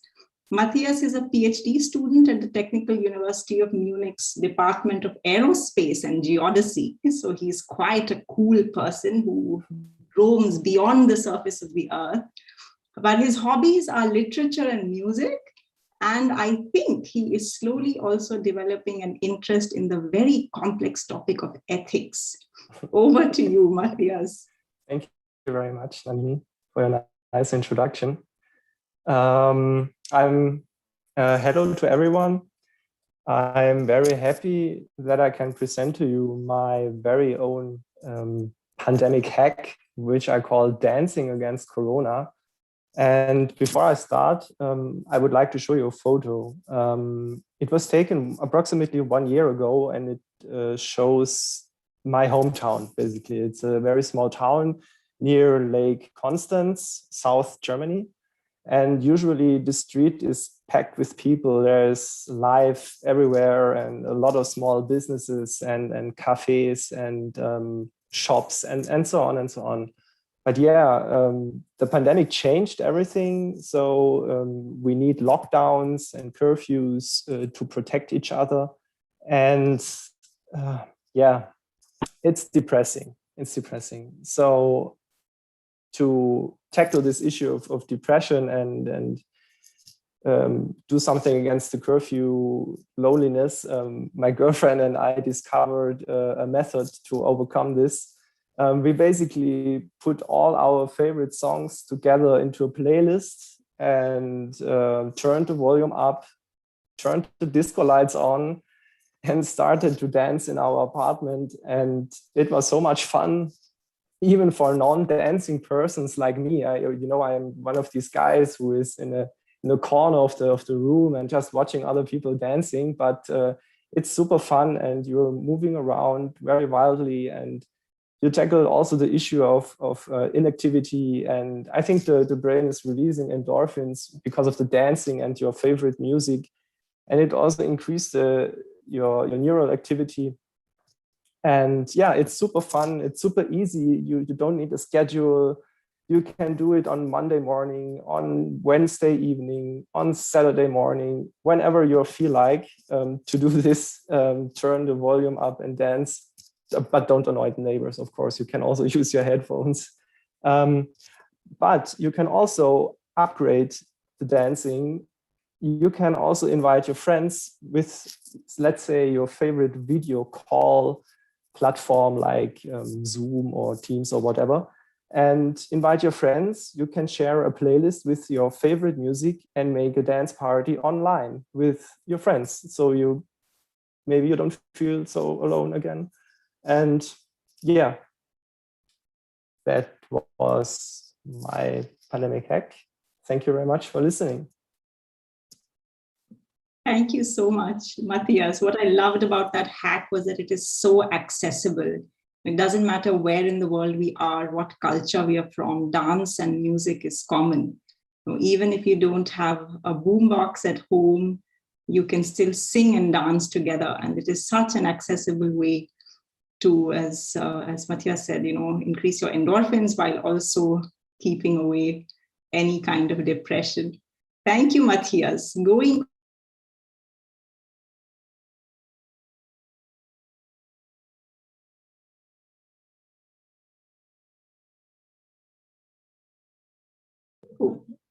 Sorry, Maya. Maya is a bachelor student from UNC Charlotte. She's one of the leaders of Sky Campus there.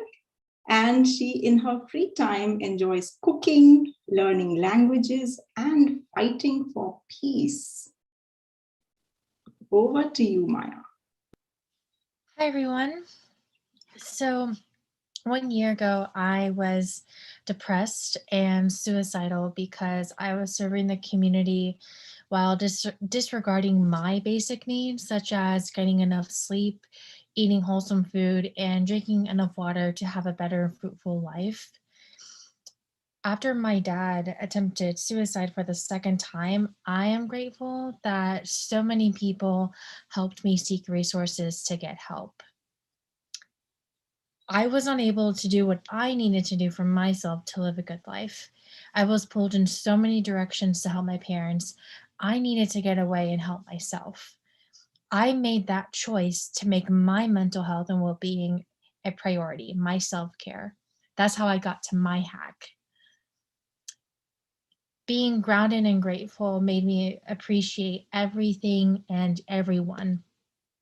Even when my dad attempted suicide twice and my mom died 2 months ago, I continue to remind myself why I am grateful and wrote 3 reasons why in my gratitude journal.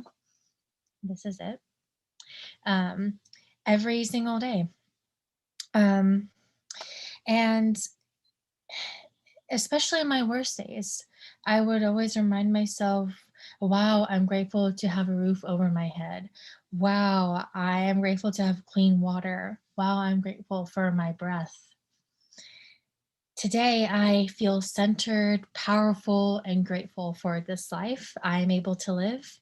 In all of the challenges that I have faced and continue to face, my gratitude journal has been helping me grow into the leader I aspire to be.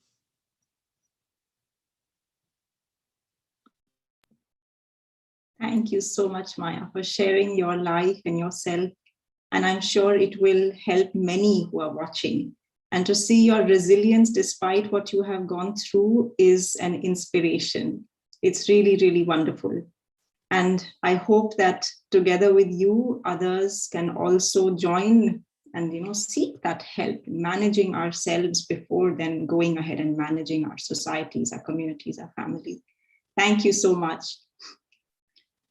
Going on to our next speaker, we have Melissa. Melissa is a pharmacy student at Heinrich Heine University in Düsseldorf. She spends a lot of time with art and painting in her free time. And today she has a very constructive and useful hack for us. Thank you, Ravi. As a student who lives by herself in a student dorm, I felt very left out and isolated during the lockdowns. Only a few weeks into the pandemic, I've lost all sense of community that used to be there on the campus. Melissa, you might need to check your audio because we can't really hear you. There's some disturbance.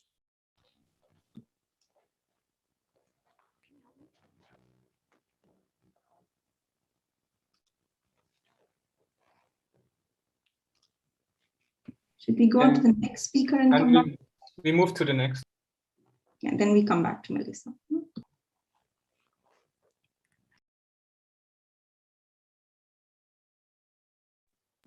Our next speaker is Nirvani. Nirvani is our youngest panelist today. She is an 11th grade high school student from USA, and in her free time, she loves making films and to sing. Over to you, Nirvani. Hello, everyone. So today I will be sharing my personal pandemic hack, which is meditation. So a little bit about why I started meditating. So when the pandemic first hit, I noticed three main things that started to build up inside of me. The first was anxiety. I've previously dealt with anxiety, but it started to build up, especially being isolated, alone, and not having anyone to talk to. The next was procrastination. You know, being a student and learning online, it's really easy to put off assignments and do them the day they're due. And this was hurting me since I was more stressed and the quality of my work was quite poor. And lastly, distractions. Moving into an online world, as I said, was difficult, and you're exposed to many distractions which are right at your fingertips, like social media. So after dealing with these problems, I decided I needed to turn to something that would help me and make myself a better person. And I was inspired by people who were around me who were also meditating, so I decided to start. So I followed 4 easy steps in order to implement meditation into my routine. The first was that I physically hand wrote it into my routine. So even if I forgot to do it, I would have a written reminder. The next was making it my priority. I would do it first thing in the morning so that right when I woke up, I would sit down and meditate. The next was creating a time block. I set aside 20 minutes of my day only to focus on that specific task, which was meditation. And lastly, I created a personal space just for meditation. This was probably the most important thing that I implemented. I allowed my brain to relate the space with the task, which allowed me to relax in that specific space, which I allocated just for meditation. So now you may ask, why did I continue to practice meditation? So I saw 4 major positive impacts on myself. The first was that I saw decrease in anxiety. The next was that I saw increased focus. As I said, I was getting distracted and I did not have my priorities straight. So meditation really helped me focus on the task, which was at hand.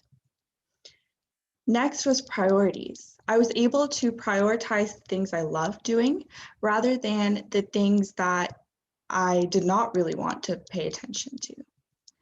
And lastly, I saw an overall increase in energy, which allowed me to be both efficient and productive, which boosted my mood and my overall happiness. So I'm beyond grateful for this opportunity and that I chose to meditate regularly so I can talk to you about it and hopefully inspire you to do the same. Thank you all. It's so wonderful, Nirvani. So you're also not just an artist, but also very structured in your approach to explaining your hack. That's wonderful. Thank you so much. And yes, we've heard a lot about meditation today, and it's wonderful that you actually have implemented that at such a young age. I know that my parents introduced me to meditation when I was 11, but it was only much, much later that I finally got down to practicing it. But it's wonderful that you have that discipline to implement it now. That's great. Thank you so much. Next, we have Philip Frostman. He's a PhD student from the University of Nuremberg. He performs and teaches improvisation theater, is part of the campus gardening crew, and is a lively salsa dancer. He also loves cooking.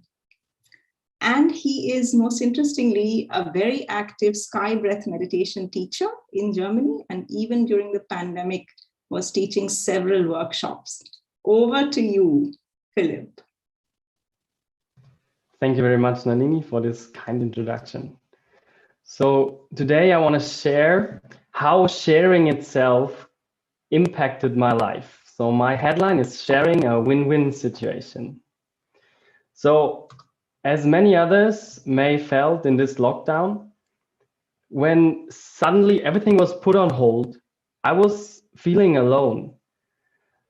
I had nobody really around me. I had no physical contact. I was really feeling powerless. And in this time, there was one quote which inspired me. It was that in great darkness, even a small light can lead the path. And I was thinking that, yes, maybe I cannot do much because just I'm here locked in my place, but maybe a little light I can be. And maybe you heard the saying that a little light can lit up 1,000 other candles. So for this approach, it was first my own practice as Nalini already introduced. So I did my practice as I already did before, and I felt more connected. And with this connection, I started first to go to our theater group, and we said, we now do theater online. It's improvisation theater, so there's no text before, there's nothing. You just get one word and a little game, and then you just go ahead. And nobody thought this would be possible. We sat down and we found a way how to bring this online. And till now, we practice every week, and we have such a great fun.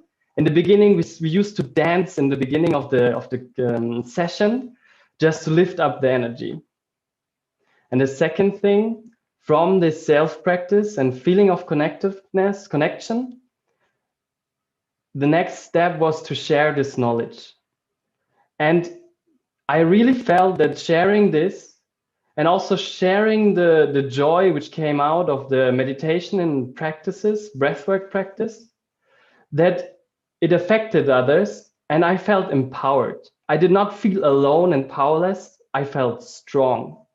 Now was really the time where I felt that we are a big group and we all together will cope this situation. And from this feeling, I understood that actually sharing, giving out, it is as powerful, sometimes even more powerful for yourself to lift up your own energy. And I brought some memories I collected in the last year. So we have in the theater group, a lot of little courses where you could share. And at the bottom, there's a little picture of my office, let's say, I don't know how to say it, where from this spot on, I was connected through the whole world. And it really felt amazing to do that and to do this little part. So thank you very much for listening. And I hope to inspire some of you to start sharing and go out in the world, because a little light can definitely make a difference. Very inspiring, Philip. Thank you so much for sharing that. And we think we can now go right back to Melissa. Can you guys hear me?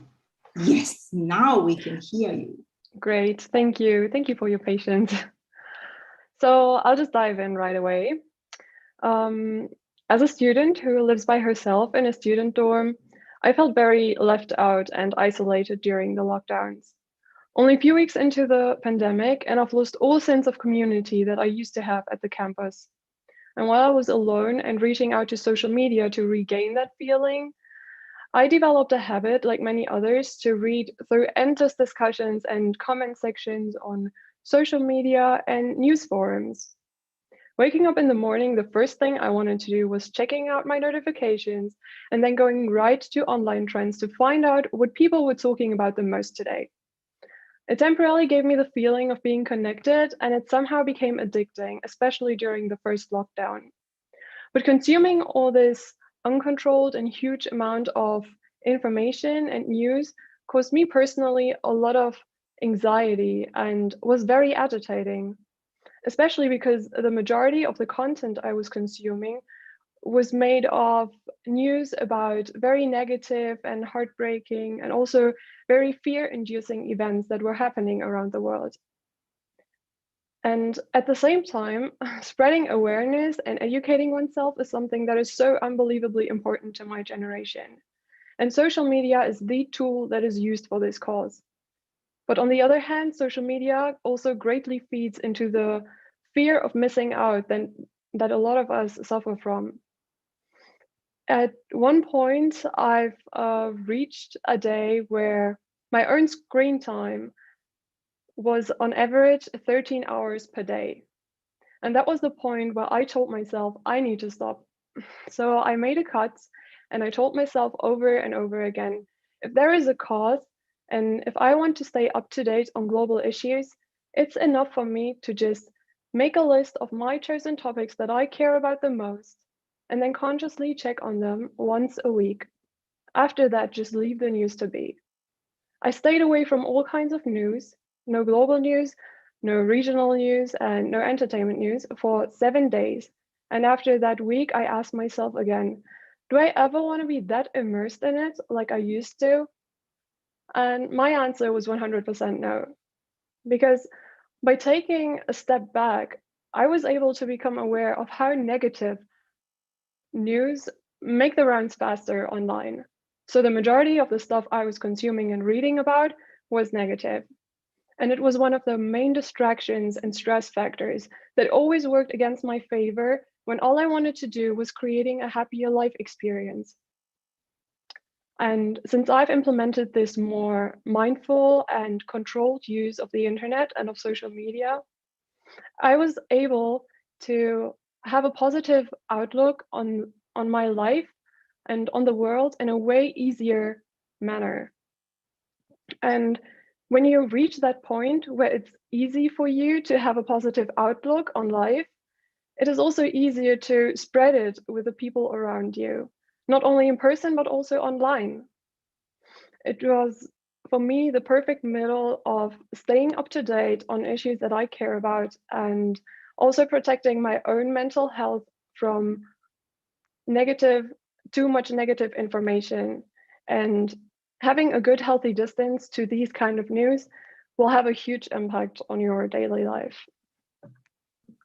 Thank you. Thank you so much, Melissa, for sharing that experience.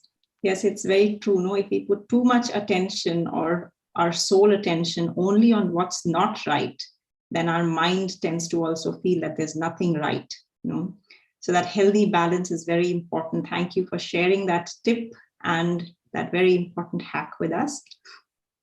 We go ahead now to Pihu Gupta. She is a master's student at Sri Sri University. She's an amazingly talented girl. She is an amateur drummer, a brilliant artist, a fashion designer, and a skilled swimmer. Moreover, she teaches underprivileged children with Teach for India and the Art of Living. And she has a very, very amazing hack for us. Over to you, Pihu. Thank you, Mrinalini. Can you see my presentation? Yes. Yes. So I want to start with asking few questions, and I'll include myself while responding. Raise your hands if ever in your life you have skipped classes just to avoid the bullies you thought you didn't have the courage to stand up to. If you have judged yourself for doing certain things that you're not proud of just to make others like you back. If you have cried yourself to sleep over a breakup and still not woken up feeling worthy of someone. If you have felt abandoned as a child because you watched your parents fail at their marriage every day. Now I want you to take that hand and pat yourselves for being courageous enough to endure this pain. These scars that no one can see hold stories of survival. These scars make us human beings with imperfections, and they make us special. When we go through a lot of pain, we become more empathetic. We understand better what the others are going through. This has become my strength, now bringing in a bigger responsibility to help people around me. In my university, I mentor a few students in my batch with whom I interact on a daily basis. They're shy and do not open up easily, and therefore often struggle with anxiety or stress over academic performance or personal problems on their own without having a non-judgmental friend to look up to. I have managed to be their constant online buddy, always reaching out to them and giving them moral support and confidence. I give them the gift of time. My only objective is that what they should feel is positive and hopeful after they talk to me. I think that universities can start this online buddy system where they handpick such volunteers who could take care of at least 5 students as a tribe. Through individual sessions, buddies would be able to identify the red flags where universities can then intervene and handle the situation through counseling or wellness workshops for students who are at higher risk. Through group sessions, he could help in creating a fostering community in the isolated crisis. Was being a buddy to my tribe a hack I came up with? Not when I first tried it. It was an instinct. Many a time when I have been in a limbo in my life, sometimes floating, sometimes drowning, I waited and prayed for a hand to pull me out or an ear to just be heard. I knew the pandemic did that for a lot of my batchmates, even more so than usual. So being a buddy was about being that hand or that ear when they needed one. I have learned how to bring myself back to the center again and again through meditations and the spiritual knowledge that I have been blessed with these past few years. So this was my way of giving back when what I was given when I was mentally and emotionally not okay. And when I heard people, even after a few minutes of conversing with them, listening and guiding them, telling me that they were glad I was there for them or requesting me just to hang around, stay a little bit longer with them, I knew I found a purpose. And this is my pandemic hack. And if I volunteer without knowing the consequences or the effect it could bring to 6, 7 friends of mine that I actually mentored, imagine the impact a university can bring by getting a group of volunteers like that across all the batches, across all faculties and classes. Thank you.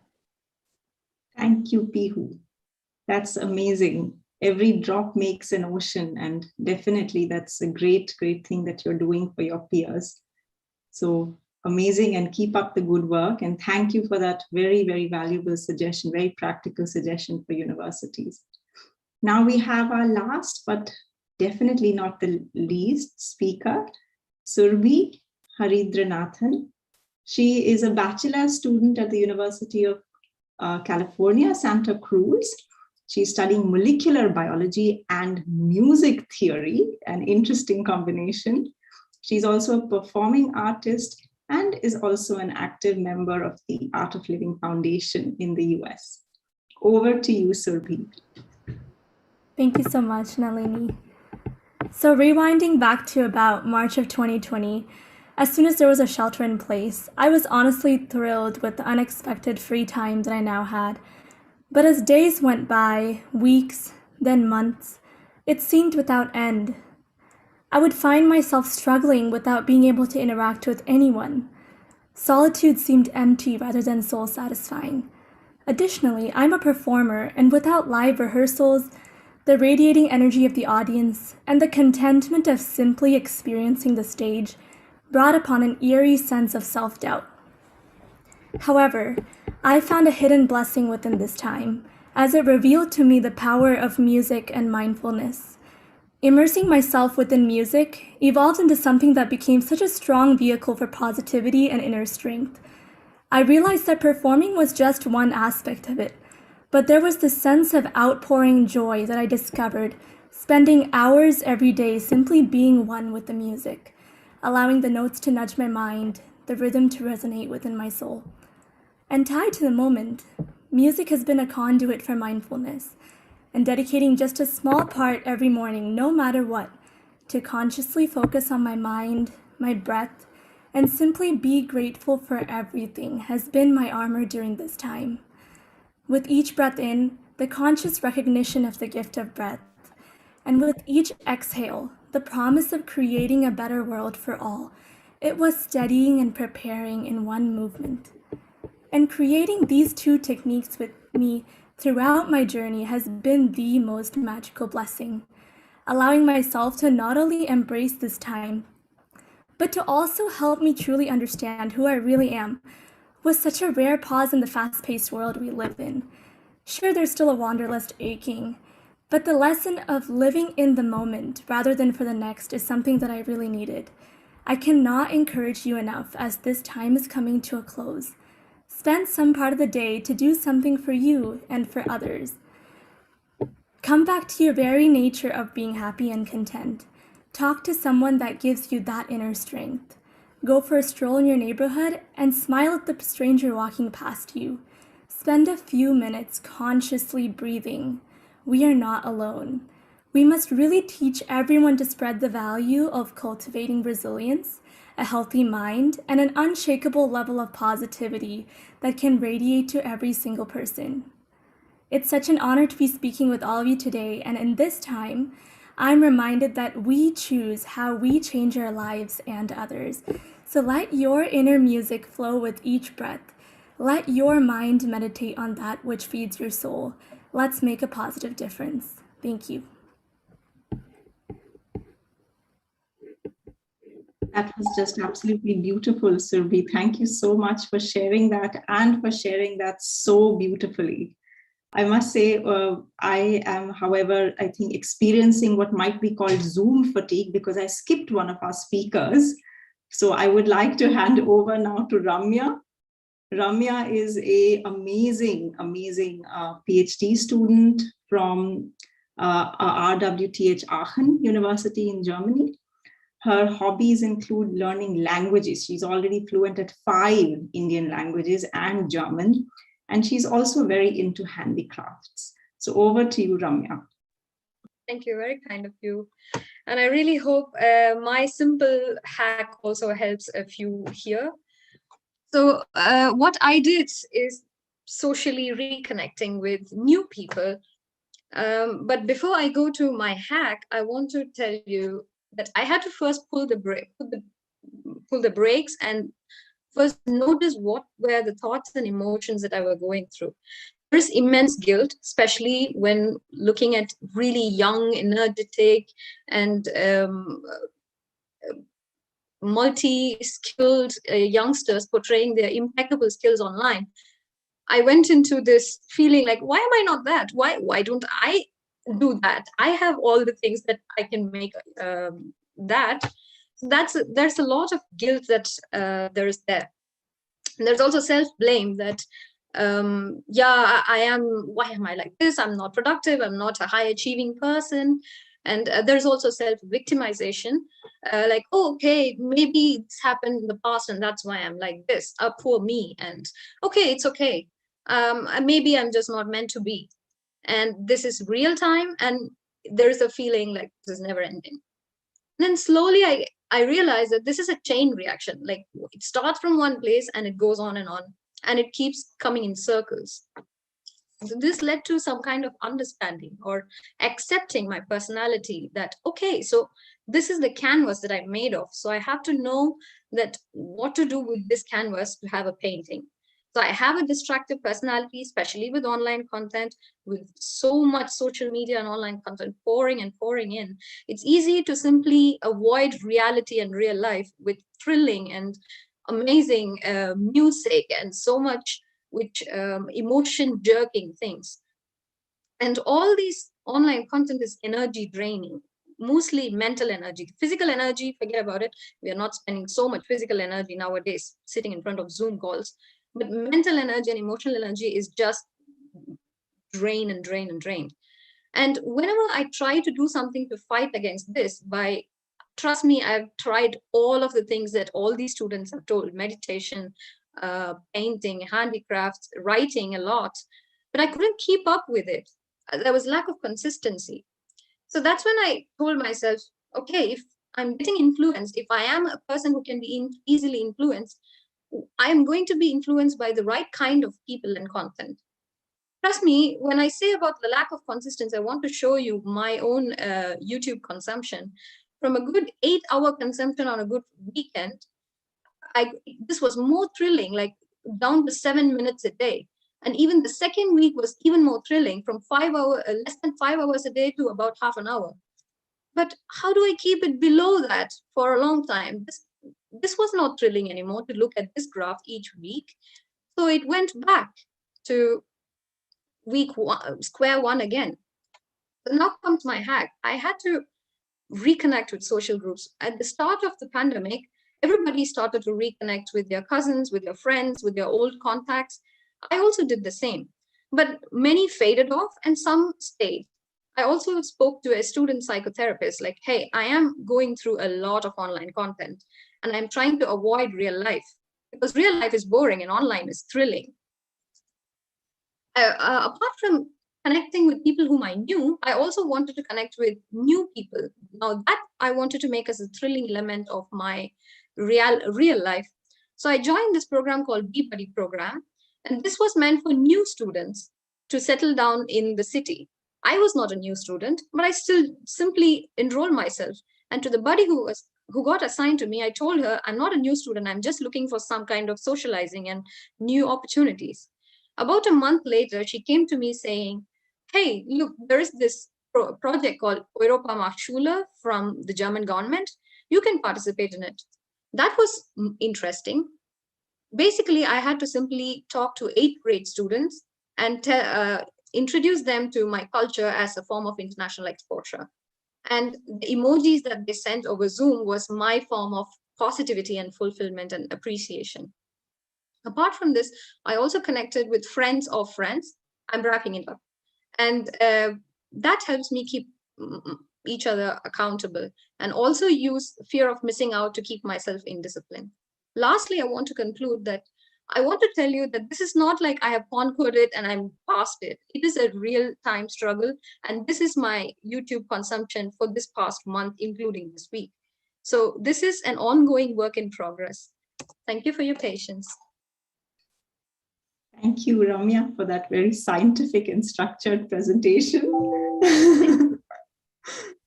So that's the end of our student panels. And if you would join me to give a big hand to these student leaders for having taken time. I know many of you are in the middle of PhD deadlines, exams going on right now. And still you have found the time, the energy to not just come here, but to come here so well prepared with such amazing hacks and such practical tips for us all. Thank you all. If you have any questions for our wonderful panelists, you can send them to me or to the question basket, and I will read them. I'm getting comments from everywhere saying that the student speakers are amazing, they are excellent, we are inspired, this is so cool. I don't know what all comments I've already gotten. So that's most of the inputs that I'm getting right now. There is one question that says how to deal with tension and stress that comes generally, even if you practice your daily meditation and stress reduction practices. Who would like to answer that? Yeah. I've also been through that. And what I did was just share to people, like, I'm going through this. And when someone else says, oh, okay, just talk about it. And when I let it out of my mouth, it was also less pressure in my head.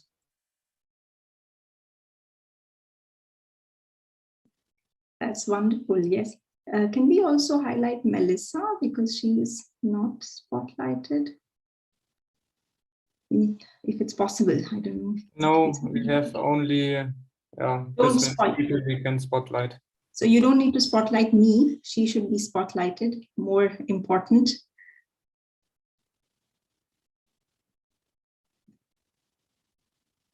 Thank you. Yes, that's a great tip, Ramya, no? That you just call somebody and talk to them. That's an age-old hack. No? There are also every other hack that has been discussed today, no? That when one thing doesn't work, you can go to the next. And one thing I can say from experience, that the problem with always wanting to be happy or always wanting to be stress-free is the always. No, in life, we will go through ups and downs. There will be. That's just the nature of the mind. No? And if we cannot accept that, no, it was very amazing. I was doing a workshop actually with Annalise a few months ago. And she said, that is resilience. Are you able to take the opposites that life throws at you? Are you able to embrace them both equally and say, yes, this is both sides, whether it be comfort or discomfort, sadness or happiness, they are a part of life. And if you can face them and treat them equally, then that is what resilience is. Now, anybody can smile when it's an easy time. But if you can dance your way through, like Matthias did, or sing your way through, or help others on your way through, manage your own mind, then that shows your resilience, and that shows your leadership. So amazing. So we have time up, and it looks like there is no other question for the students. They're all just highly inspired, just as I had expected. Should we end with just 2 minutes of dancing to some music?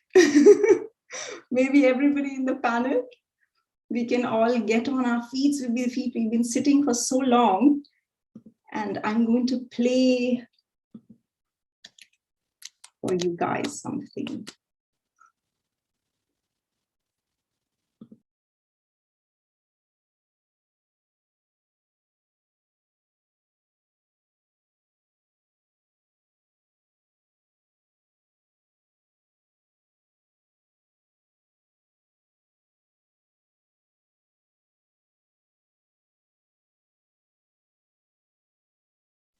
Okay, I hope you can hear this.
Yay, thank you.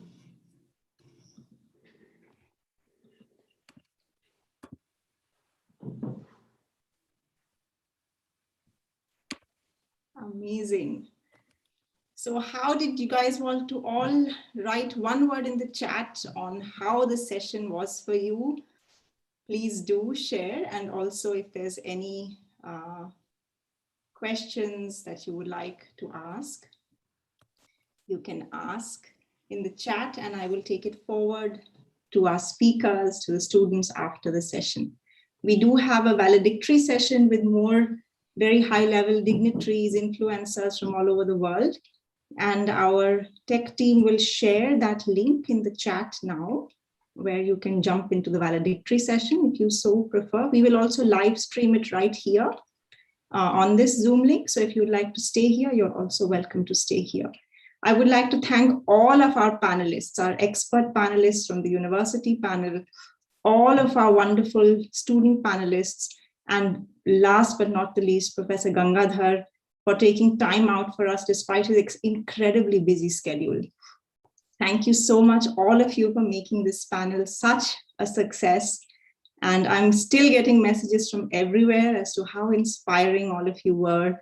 And keep up the energy, keep inspiring. And we will share this video on various social media platforms so that others can also draw inspiration from all of you.